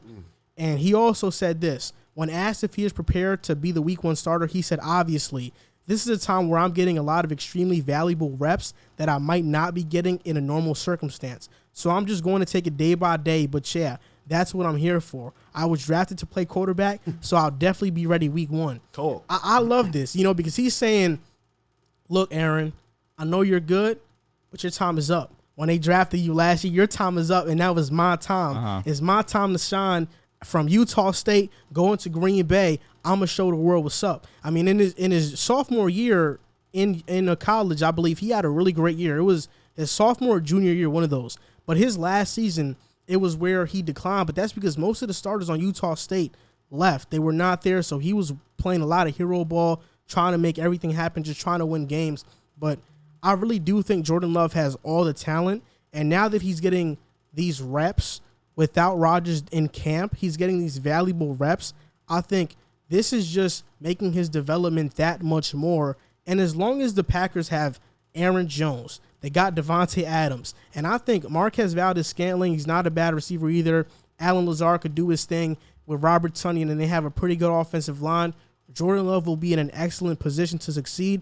And I don't think Matt LaFleur is going to put him in a bad position to where he has to do what Aaron Rodgers was doing. I think he's going to put him in a position like a game manager role, like an Alex Smith role, and groom him into the offense.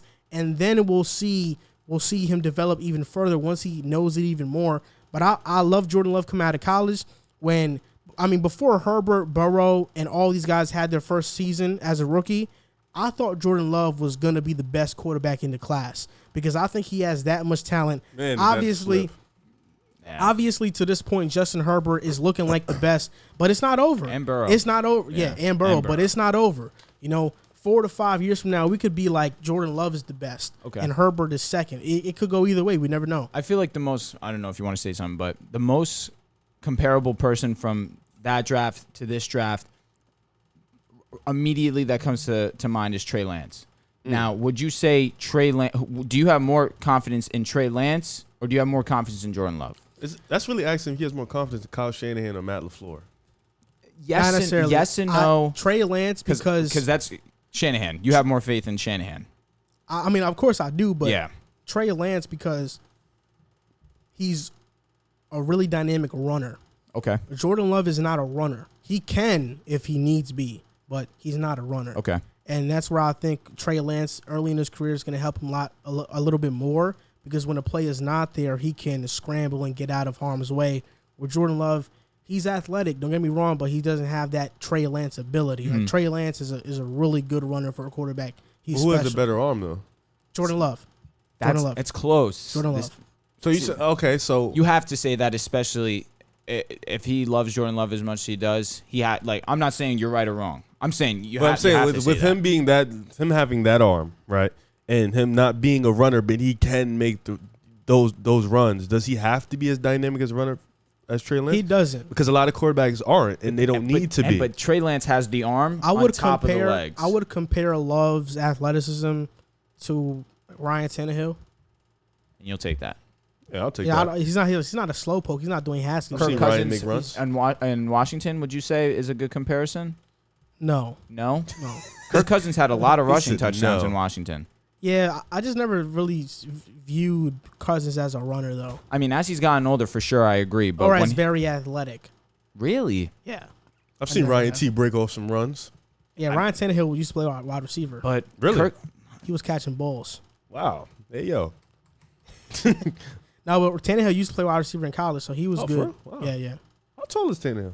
6'4". He must have been that good at wide receiver. Probably if he switched to quarterback, probably wasn't. Terrible. Actually, I could look up his stats, but I don't even want to do that right now. I'm not even like that worried about his A&M stats for that. What are you searching up right now, Drew? Kirk Cousins rushing TDs. Kirk Cousins has 16. Tannehill 17. You're talking about for 1 year. Career. All right, rushing touchdowns. I mean, that's what I'm saying. Kirk Cousins definitely a little bit more who's mobile. played more seasons?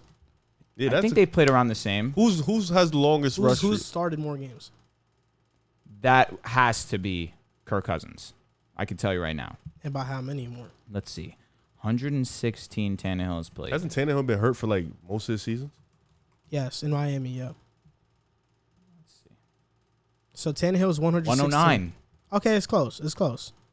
Yeah, it is close. I'll be honest. I didn't see much Kirk Cousins in Washington at the time. So fair enough. I'm not going to 4,900 yards in Washington. No, he was really good. Don't get me wrong. Then he fell off that following season, though. And talking about Kirk Cousins, that's a perfect segue to our next topic. We're going to talk about Kirk Cousins and the Minnesota Vikings because right now we know Kirk is the man in Minnesota. He's going to be their quarterback. But they drafted a new guy in Kellen Mond in the third round with the second pick in the third round, which was originally the Jets pick, but they got that pick with the Elijah Vera Tucker trade. And the question is, can Kellen Mond be a franchise quarterback for the Minnesota Vikings? Kirk Cousins said that when they drafted Kellen Mond, there was good communication within him and the organization about it. And he said Kellen's been picking up the offense quickly, and he's been great. And he also, quote, said that he's going to be an open book. He said, "You're an open book. You're helpful. and you're there and make yourself available, which is music to every fan base's ears because we know a lot of quarterbacks are not like that. I think in this stage of Kirk Cousins' career, he's going to be more of an Alex Smith mentor type of guy. Right. And I think Kellen Mond can be the first quarterback that's going to benefit from that. And I think he has a lot of talent. And Kirk Cousins also credited Rex Grossman for his development early in his career. But what do you think about it? Do you believe in Kellen Mond in the Minnesota Vikings? Well, like You look like Kellen Mond. Do I really? A little bit. I'll Google it. Let's Say word. Kellen Mond has braids too. Say word. Yeah, he does. Kellen Mond. Let's see if I can blow this up. If you're watching it on YouTube, let us know if Riv here looks like Kellen Mond. Wow, that's a good spot on thing. Now it's not loading. It's him with the braids. Yeah. A&M QB. He low key does look like you. Wow. Yeah, he does. Yeah, that's crazy. Nah, they can't. They probably can't. But they probably know what Kellen Mond looks like. But, go answer the question, Riv. Can Kellen Mond be the Vikings' next franchise quarterback? Well, first of all, let me start off by saying you said everything I was going to say in terms of, Kirk giving the reign, tell him he's going to be an open book. So I think that, like you said, that's impressive. A lot of quarterbacks don't do that, especially when they feel like they're at the top of their game and they feel like they're at their best. Kirk Cousins having a phenomenal season as an individual for him last year. I think he threw for 4K, 35 touchdowns, 13 interceptions, I believe. Phenomenal year. Yep, he did. With Minnesota being as loaded as it is on offense, Kellen Mond not having to walk in day one like Joe Burrow did or Justin Herbert did or, even Tua for an extent, start his Trevor first year. Lawrence is going to walk in Yeah, too. like he's not going to have to walk in day one and be a starter like Zach Wilson, have to come in with all those expectations. He can sit, wait, watch the film, study Kirk, study his receivers, go through a coaching change. He can sit there and go through everything. So I think that's going to be great for him in a sense because, quarterbacks who learn for a little bit, we've seen that they've developed a little bit better. Guys who walk in, it's tough for them to walk in and go play. I think Kirk Cousins being as good as he is, I think this is going to help Kellen Mond in the situation that he's in.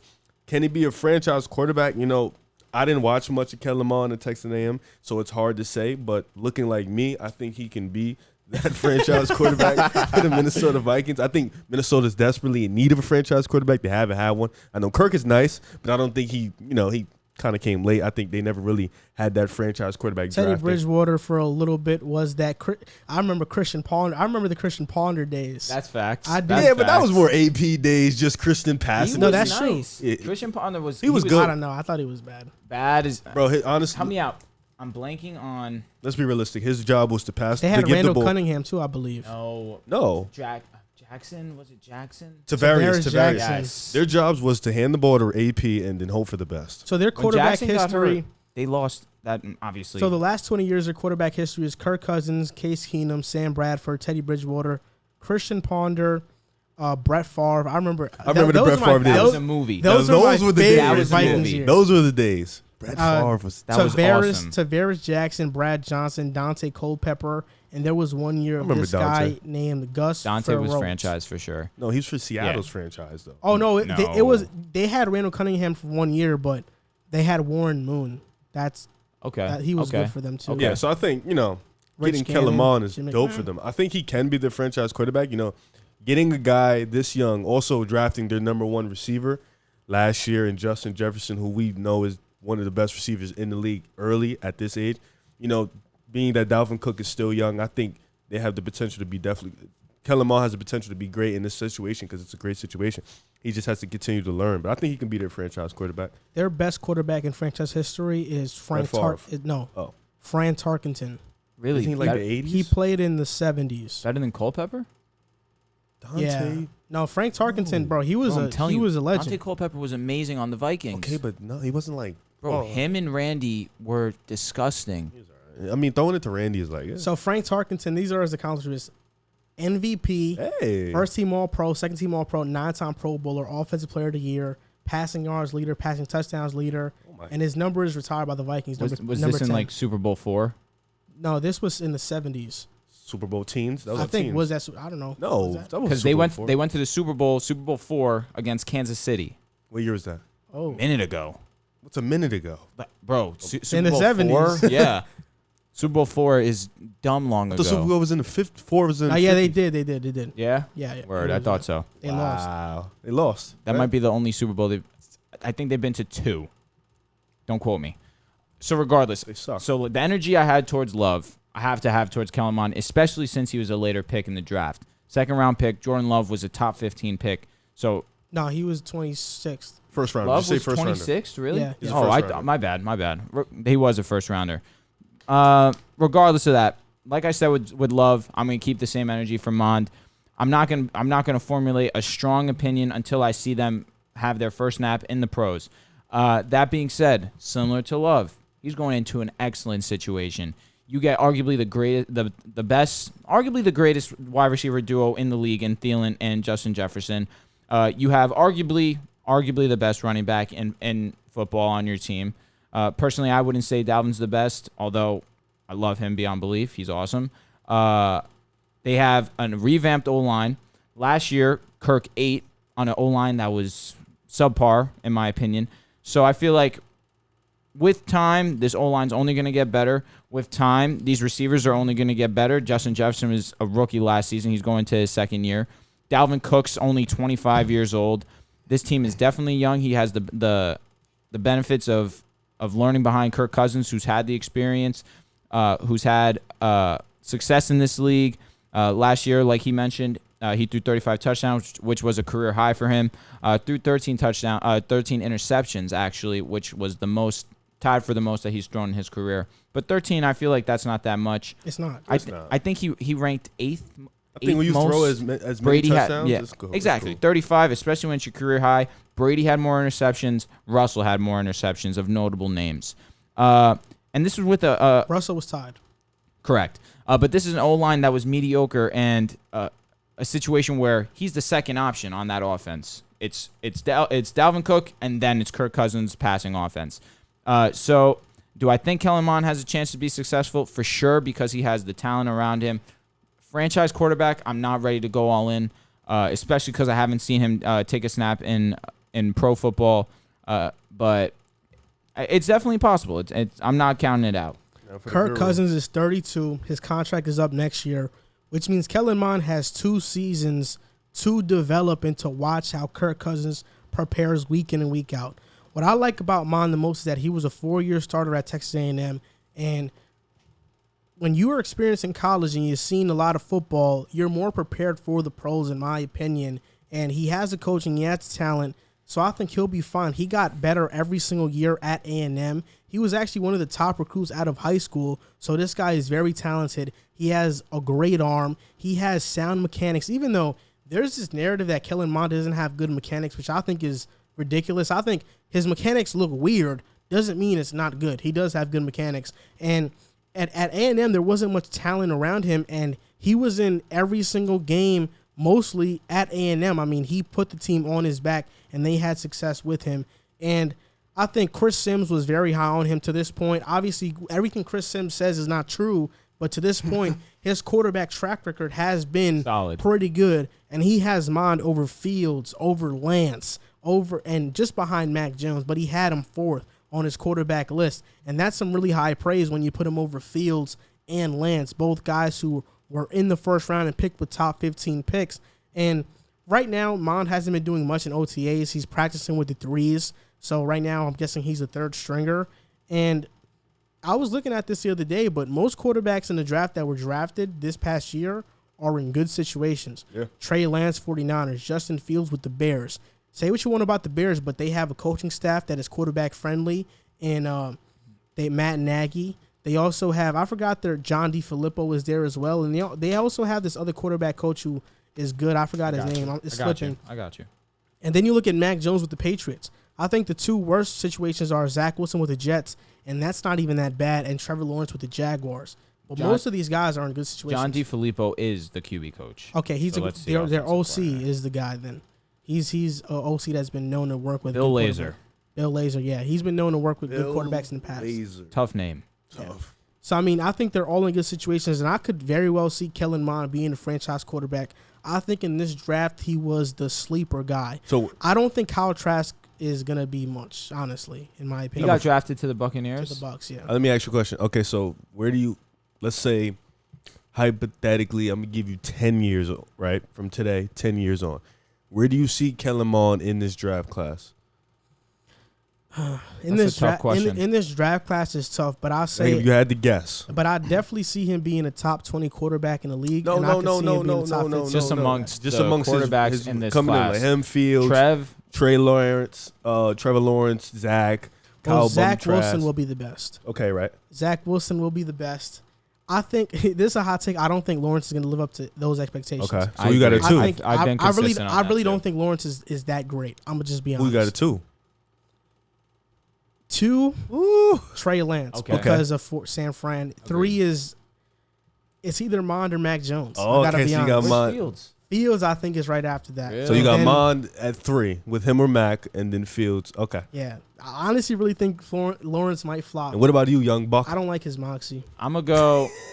You're annoying. I'll show respect. I'm going to go Trevor Lawrence 1. I'll go. No, screw respect. What do you feel? I'm going Trevor Lawrence 1. Okay, so you feel Trevor Lawrence Yes. is going to be the best. Okay. Yes. You don't get scouted as the best quarterback ever. His whole life, For right? a reason. Exactly. For no reason. So I'll go Trev 1. I will go Zach Wilson 2. I'll go Justin Fields 3. It's low-key the order of the draft, unfortunately.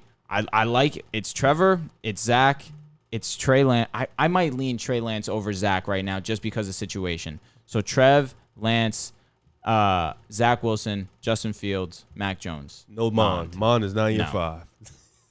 Okay. You have a green polo horse. It's pretty weird. Stuff? I don't know. I've never seen a green polo horse. So it's original. Now we're going to talk about one of the best teams in the NFL. I think that they're still going to be that, the Kansas City Chiefs. The better question, than Broncos next. the question They're better is, than ya. are the Kansas City Chiefs still the team to beat in the AFC? They're still the Buffalo Bills. They got better this offseason. The Browns got way better this offseason. Also, this other team, I'm forgetting them. It's slipping through my mind. Cleveland Browns? The Bills, the Browns. and Ravens. who else? The Ravens are The still Colts. there. The Titans. The Colts, the Titans. There are The some good teams. Patriots, The the Patriots. Miami Dolphins. Low-key got worse. You think so? They're still going going to be good. You think so? They're still They gonna got be they got Kevin Zeitler. But losing They got Orlando- Kevin Zeitler, Rashad Bateman, They have Lamar Sammy Jackson. Watkins. They have Lamar Jackson. I'm not all in on Sammy Watkins. I'm not all in on Sammy tough. Watkins. He's tough. He's cool as an individual on the football field. Sketch. He's tough. He has moments. Sketch. He's sketch. He definitely is sketch. What's the question? So I'm saying, He's are saying the Chiefs AFC. still the team to beat? Do you have any team over them this upcoming season? The Chiefs have to be the team to beat. They ran the division for. Forget the division. Conference. They ran the conference for 3 straight years. 3 back to back to back. Two. It was Two. 3. They went to the AFC Championship 3 years in a row. And they lost. And they won the next 2. They did. ran the conference 3 straight years. 3 straight years. They've dominated. They've outperformed. I think last year was, a close year. Buffalo, we saw them make the modest improvement. We saw Cleveland make a jump. I think this offseason, Cleveland improved dramatically in the Tennessee, offseason. that's another one. Tennessee just picked up Julio Jones. It's going to be tough. But with Kansas fixing up their O-line, still having the best quarterback in the league, still having speedster Tyreek Hill, the cheetah, still having the best tight end in the league, that defense is still going to be good.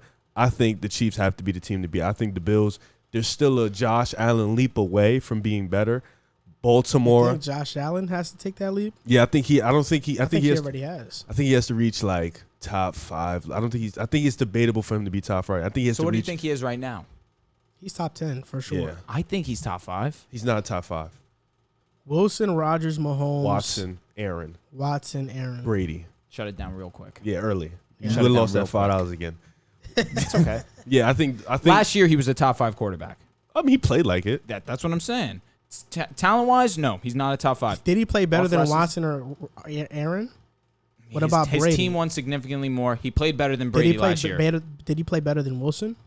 Russell Wilson, I say he played better than Russell Wilson. As a complete season, I disagree. as a second half of the season, Russell Wilson was mediocre. I guess, but I disagree. Did he even play? Listen, Let's get back to the topic, okay, though. Chiefs, okay. they're not the team Fair to enough. beat, in your opinion. What? No, he said they are. They are the team to Yeah, beat. they are the Yes. team to Okay. beat. If you're a Chiefs fan listening or watching right now, heads up. Drew right here is He's a a Bronco, Denver yeah. Broncos So here it fan. comes, here it So comes. this is the division rival right here. So are they still the team to beat? That's a rivalry. They've been smacking y'all for mad long. Listen, we're the better team. We're the better franchise overall. Oh, okay. Respect Right, us. you are. Yeah, You have we are. 2 rings, 3? We have 3. 3. Okay. You lost like 7, right? So I'll put my bias aside because I care about my journalistic career. That being said, they are. Unfortunately, they are the best team in the AFC. But prior to the moves that they made this offseason, I was very skeptical of this squad, particularly their offensive line. You cut both your tackles in Schwartz and Fisher. You go and you get an amazing trade package and going to get Orlando Brown for a steal. I close my eyes and I make that trade, giving up a first-round pick. And what else did they give for that? They gave up a second, I believe, too. That trade was it couldn't have been easier for the Chiefs to make. You go and you pick up Joe Thuney. I thought his name was Thuney. I think it is Thuney. It's Thuney. It's Thuney? Yeah, Okay. It's Thuney. H is silent, huh? They gave him a decent amount of money. He'll probably play that left guard position, but God forbid something happens to that O-line. I'm sure that with the amount of money that they paid him, that he's more than flexible to play a tackle position also. You go and you bring Long, help me out. Kyle Long? Kyle Long, yes. Kyle Long comes out of retirement to come play for this Chiefs team. He's rested. We'll see what happens. I'm not having too many expectations for him here. That being said, he had a pretty good career over in Chicago. Who knows if the years off has benefited his body health-wise. Maybe he's playing motivated. I mean, you come out of retirement to play for a championship team. Of course you're motivated. You want to win a championship. But these offensive line moves is what solidifies this team for me. Last year, they were a top 10 defense. They have the best quarterback, unfortunately. They have the best tight end, unfortunately. They have a top 5 receiver, unfortunately, in Tyreek Hill. They have everything you could want in an offense, truthfully. As long as you have Patrick Mahomes, he can make anything happen with the football in his hand. Like you're sad about this. Unfortunately, I am sad about it. Unfortunately for you. Listen, I'm being as honest as I can with being truthful to myself. See, look, you're right, and let's talk about the offensive line moves. They got Orlando Brown Jr., Kyle Long, who injured his leg, but is going to be back by week 1. It's not a season-ending injury.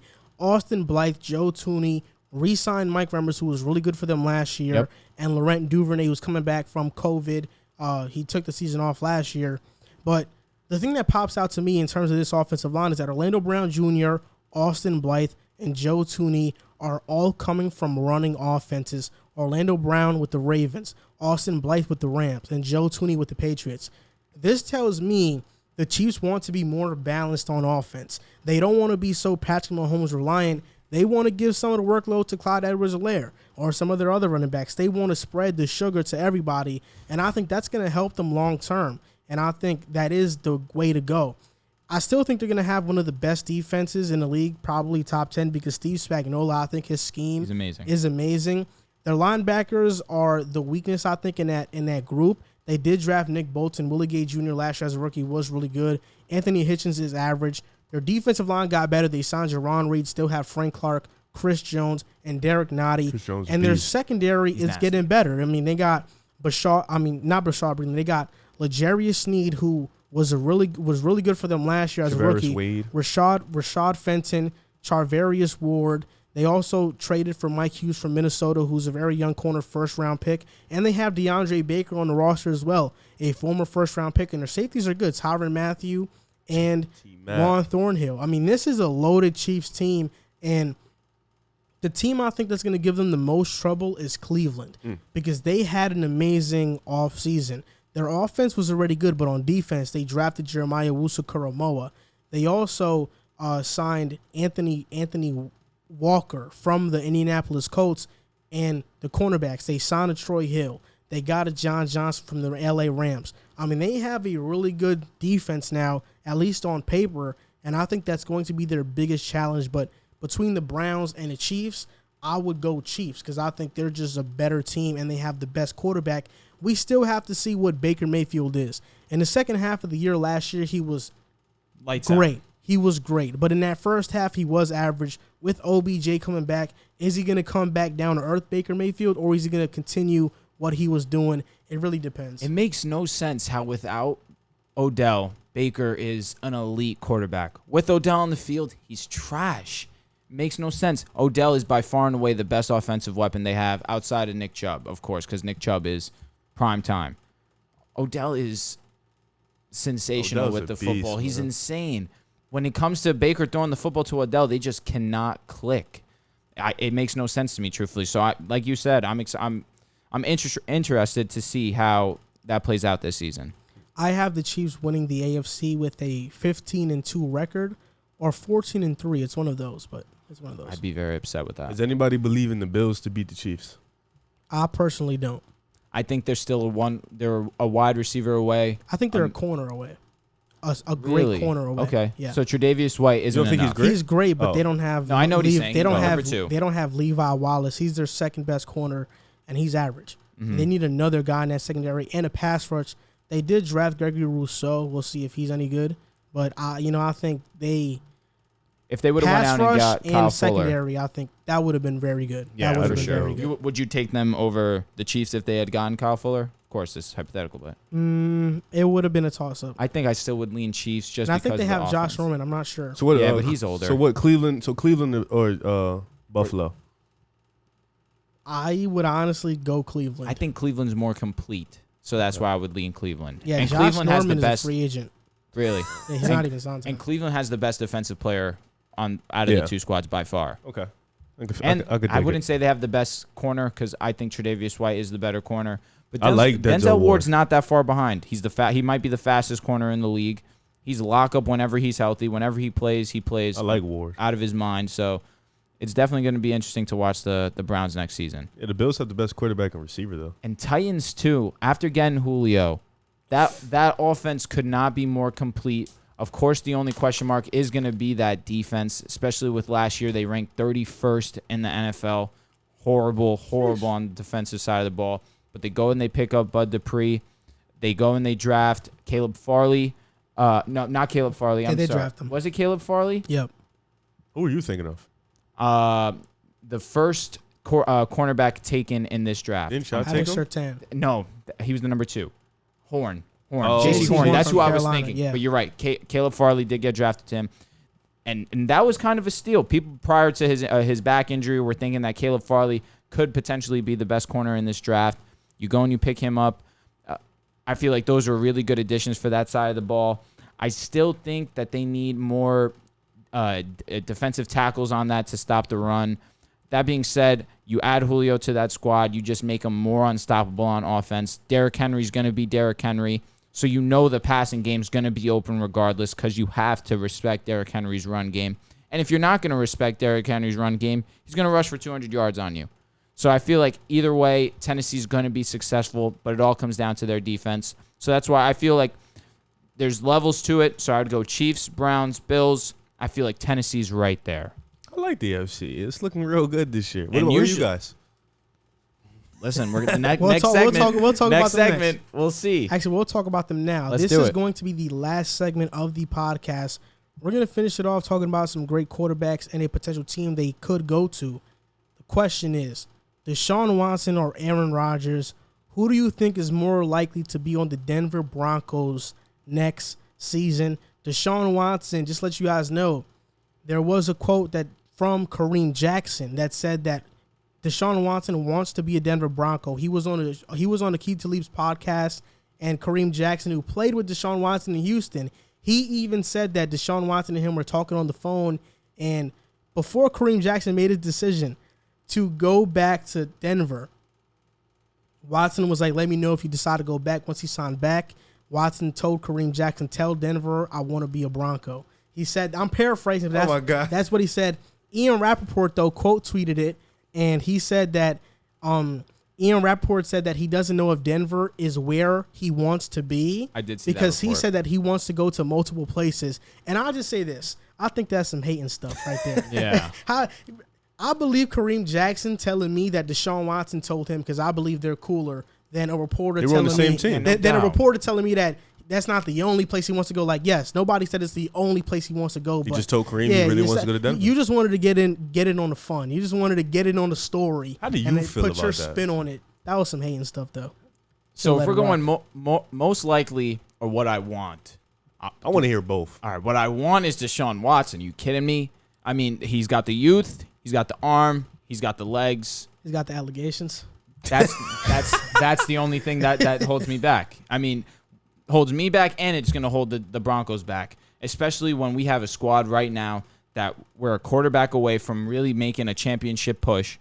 One of these two quarterbacks come to our squad. We're making a championship push. I'm not even lying. That's true. It is. Not lying. You bring in. That's what. So, like I was saying, what's the allegations is what's going to hold the Broncos back, because you don't want to take a chance with, God forbid, innocent until proven guilty. I don't know the situation. I won't speak on it. You never know what could happen. It could bite them in the butt if they go and they trade the house for him, and then he ends up having to get suspended, or he's out indefinitely due to all the things that have happened or are happening off the field with him. However, if I'm talking longevity, putting that aside, I feel like Deshaun Watson, for how young he is, the contract that he has, although it's a lot of money, you have him for a significant amount of years. We can make multiple championship runs with him on our squad. How young we are as a whole would be unbelievably beautiful. That being said, more likely, I think Aaron Rodgers. It's not unfortunate. It's a win-win either way for me. I can't lose. At the thought, I'm getting chills. It would be insane. I mean, it could be a lose-lose, and you get neither of them. So that would be a lose-lose, and then I have Drew Lock, and I have to root for him regardless. Teddy Bridgewater, I think, is going to start. You think so? Yes. Did you see first day he threw 2 interceptions? Not Teddy. No, I Lock. didn't. Oh, Lock threw 2 interceptions to start. He is so unbelievably bad. We get Rodgers, we get Watson, bowl bound. But like I said, why I think Rodgers is more likely, he has been open saying, I don't think I'm returning to the Packers. I saw a Packers reporter say there's a 5% chance that he returns back to Green Bay.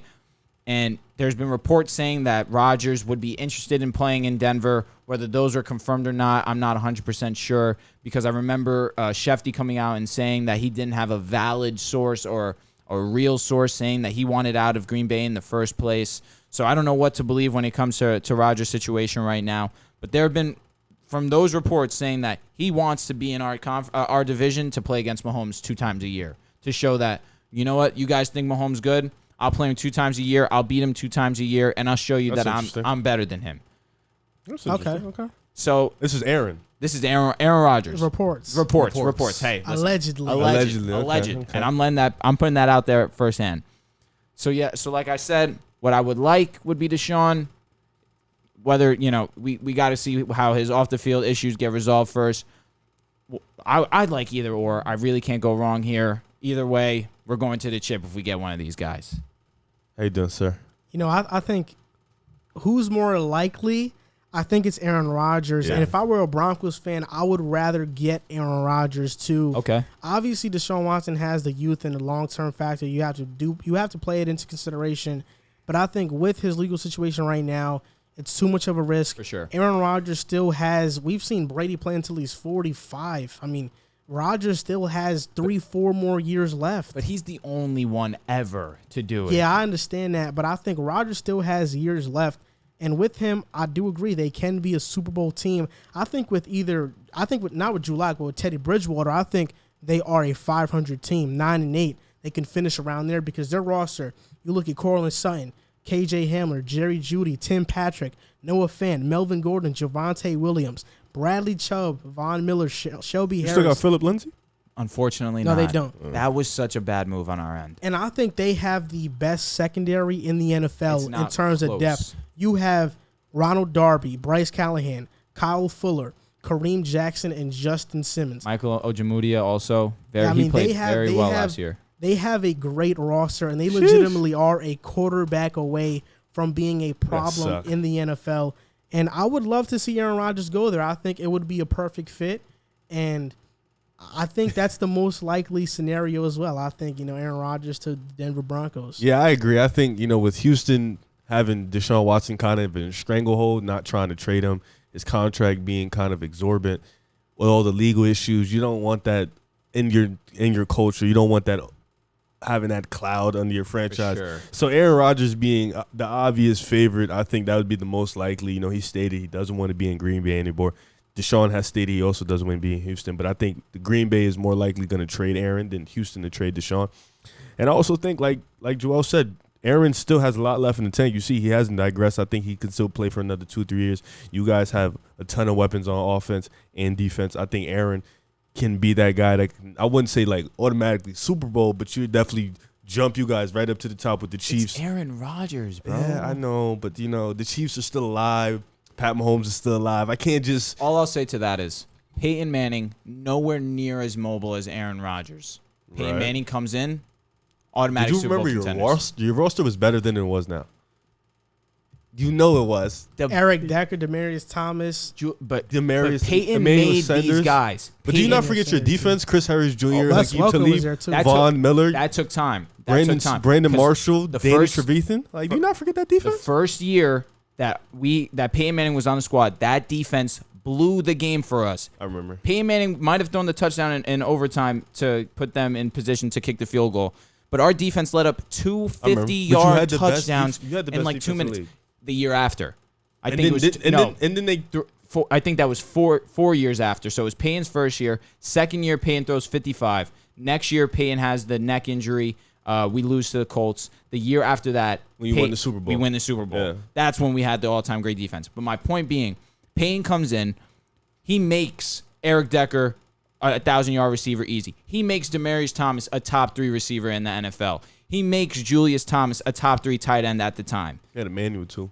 He made Emmanuel Sanders a top 15 wide receiver. Emmanuel was made before top that. Top 15? Emmanuel was made before that. He was never top 15. Eric Decker had 1,000 yards with Ryan Fitzpatrick with the Jets. That was after. Emmanuel was balling in Pittsburgh, Come on, bro. we got to give these guys credit, though. I'm not. I think Demaryius is the one you could really, all right, but Emmanuel was balling in Pittsburgh. He just ain't, he was hurt a lot. He was okay in Pittsburgh. He definitely had potential in Pittsburgh. But when he came to Denver, he took off. That's where his career really started in Denver, for sure. But you're 100% right. I will. In my opinion, Decker had more talent than Demaryius prior to Payton getting there. So wait, you think with Aaron, you just outright surpassed the Chiefs? Because you give a guy like Jerry Jeudy, Courtland Sutton, who Courtland Sutton ate with Ripien, he ate with Brandon Allen, he ate with Joe Flacco, Drew Lock. These are guys that are. I can't even believe that these guys are my quarterback. And they still have Tyreek Hill and Travis Kelce. And Courtland Sutton, Jerry Jeudy, Noah Fant, Alberto, Melvin Gordon with Aaron Rodgers. Patrick Mahomes, Travis Kelce, Tyreek Hill, McCole Hardman. Jeudy has potential to be one of the best receivers in the league. He's arguably already one of the best route runners in the league. And Tyreek is already a top 5 receiver in the league. And I'm not going to discredit that. Hey, I didn't even get your answer, though. Which one is more likely? You wasn't listening. You were on your phone. You was being disrespectful to me. I said Aaron. Oh, you said Aaron. Yeah, I made a whole monologue about it, said Aaron. You just wasn't listening. Yeah, but once he said that we wouldn't be Super Bowl contenders, I had to cut him off. No, I didn't say that. I said I wouldn't outright just push you guys to the Super Bowl. I said the Chiefs are still alive. But I said I would have you guys in that conversation like one of the best teams in the AFC. Fair enough. But to just say, yeah, you're going to the Super Bowl. We'd go to the Super Bowl. Pat Mahomes is still out. Our defense is better than the Chiefs. I agree, but their offense is like ridiculous. They have an offensive line now too. We have an offensive line too. Yeah, so I'm saying it'd be like pretty even. Like ranking wise, it's close. It's not good. Meaning the Broncos' offensive line, like in terms of the rankings, PFF came out with the rankings. No, last year our offensive line was mediocre. I agree, but we did our thing. Wait, did you guys replace Jawan James? No, he just went. So you don't have a tackle. I mean, we have Bowles. And who else? Let me look it up. Yeah, look at him. Look at him now. Risen up. Who's the name? And Lloyd Cushenberry was bad last year too. Yeah, but he was a rookie. He was drafted in the 3rd round. I wasn't expecting too much out of him in his first year. Garrett Bowles took 4 years to be the man that he is today. He's an absolute savage. No, he's a dog. He's a savage. Oh, your tackle is Bobby Massey. It's not bad. He was used to be the Bears' offensive tackle. Dalton Risner, he played very well last year. Graham Glasgow was a really good signing last offseason. Cushenberry needs to take a step, and like you said, Massey is pretty solid. Cameron Fleming played all right last season. Yeah, it's not a bad. Yeah, no, that's what I'm saying, and especially with Aaron, who's pretty mobile. Even though he's used to having all the time in the world in Green Bay, he's not. I mean, maybe Garrett Bowles gives that, but Garrett Bowles is not David Bakhtiari by any stretch of the means. Even though I'm not going to disrespect Garrett Bowles and not say that he's elite. But you're right. The matchups, it's very close. But I think our defense gives us the edge because with what you need to contend with the Chiefs is to have a good secondary. Right. If your secondary matches up with Tyreek and Travis Kelce, You're in the game. That's what keeps you in the game with Kansas City. No, I agree. And while you guys were talking, notifications came out. 2 breaking news. Russell Wilson said he never requested a trade. Oh, I got that earlier. Yeah. And also, this one just came out that Sean McVay says he's been in a better mood since this offseason, since trading for Matthew Stafford. That's so disrespectful. Well, and weren't him and Jared Goff like best friends? They were like father-son. Literally. Weirdos. Nah, I can't stand the NFL's toxic culture when it comes to that. And they went to a Super Bowl. And Jared Goff played amazing that season. That year. He had a really good year. He did have a good year. He had a trash Super Bowl. But, I mean, it is an upgrade, Matthew Stafford. Yeah, let's be realistic. Not close. Definitely not upgrade. close. It is an upgrade. Could Matty Staffy be top 10 this year? Quick question. Yes, he can, definitely. 100%. I think he will be. He will. Okay. He'll have a top 10 season. Yeah. Do they go to the Super Bowl? They can. I don't know. That's tough. I haven't made my, like, last year, it was so easy to pick the Bucks. Here he goes. Even though in hindsight, nobody picked them, like, just looking at it last year, it was so easy to be like the Bucks or the team. Mm-hmm. But this year, I really don't know. Like, there's just so much parity in the NFL. And the NFC is pretty. NFC always has been it's loaded. You're right. You're right, Def. Yeah, I can't really make a decision. It's ridiculous how many teams in the NFC, bro. I think the audience that's listening or watching they're gonna think this episode was great. I think so too. You know, I think so. And if they're watching right now, because I know we do the premiere thing, like it goes live on YouTube. I want to see right now when they comment down. I want them to rate the episode 1 to 10. They should definitely start doing that. I think this was like a 9-10 episode. This episode was awesome. awesome. we had a lot of jokes in here. We had a lot of laughing. Yeah. Yeah. Now we had a great time. It was a really good episode. How you got to do it. You literally told me I go in Raw and you put a condom on. You bugged out with that one, bro. I'm not even gonna lie. Not because, like, you know, I care. I worry about myself. I think right now people will be worrying about other people too much. Yeah. Man. Gotta relax. Got you, bro. Gotta follow your own journey. But that's how you got to do it. You throw the jokes in. You talk about sports. What more do you need in life? It's like the Flagrant 2 of Pick a Side episodes. Yeah, facts. That was you a watch Flagrant 2? You watch Flagrant 2? No, I don't actually. Oh, it's a podcast with Andrew Shows and Akash. Okay. Something. I thought you were talking about what you said was a Flagrant 2 because I agree. There's a podcast called Flagrant 2 where they like kind of make jokes like that the entire podcast. That's and lit. It's a really great show. Like it's a really really, really great. That's how you do it. You talk if you can make sports funny. I feel like PG right now. Yeah. So real quick, just to end off the episode tonight, I think the Bucks and Nets are playing, and my boys, the Jazz and Clippers. So real quick, let's just give our predictions for what's going to happen tonight. Even though it's not going to matter when people watch it, you think the Bucks win tonight? I'm taking the Bucks and the Clippers tonight. This is hard because then the Bucks have looked so atrociously bad. I had so much confidence in the Bucks going into this series. I'm gonna relentlessly. Yeah, I think that's the word.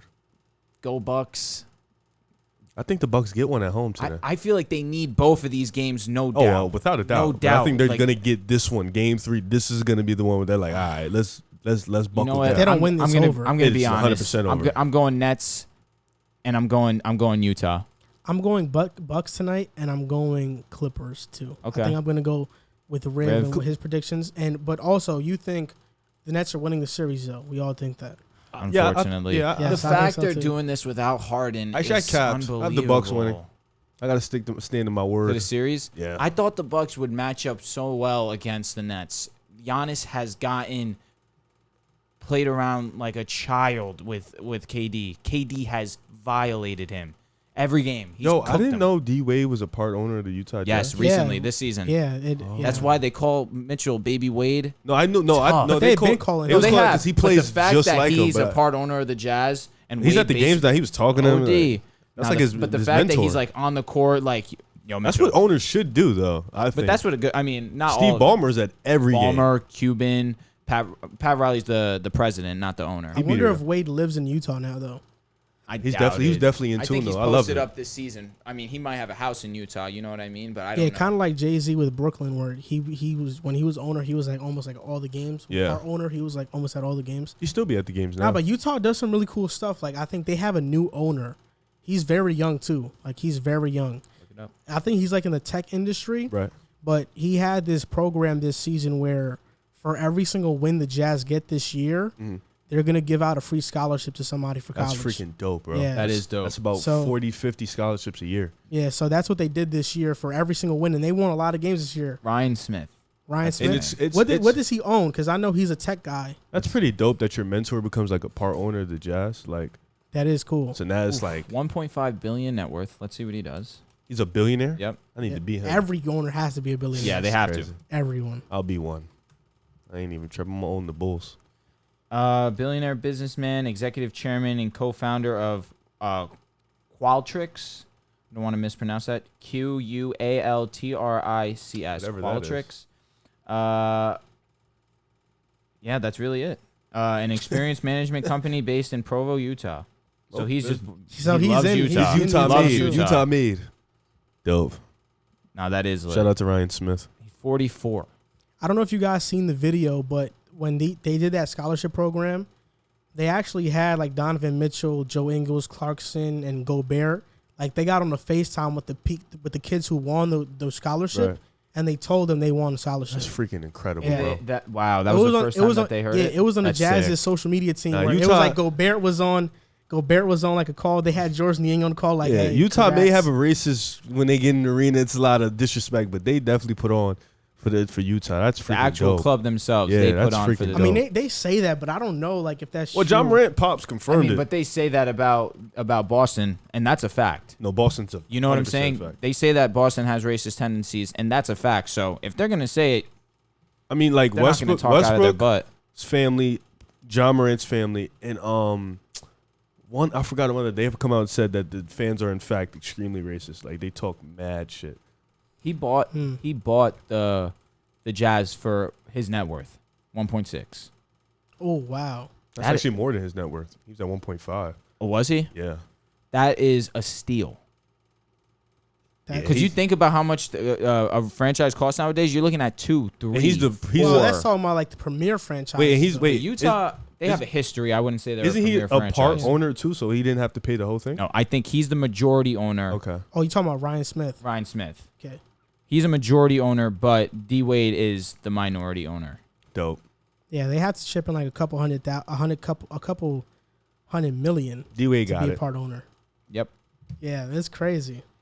that is sick. But this is going to do it for this episode of Pick a Side. This was episode 91. We hope that you guys enjoyed it. If you guys want, you guys can follow us on Instagram and on Twitter at Pick a Side Podcast. Well, on Instagram, we're at Pick a Side Podcast. On Twitter, it's Pick a Side Pod.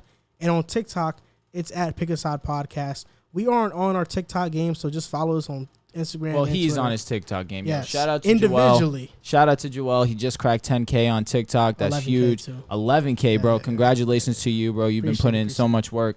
Proud of you, bro. Thank you. I appreciate it. And we'll see you guys next time. Thanks for watching this episode. Yes, sir.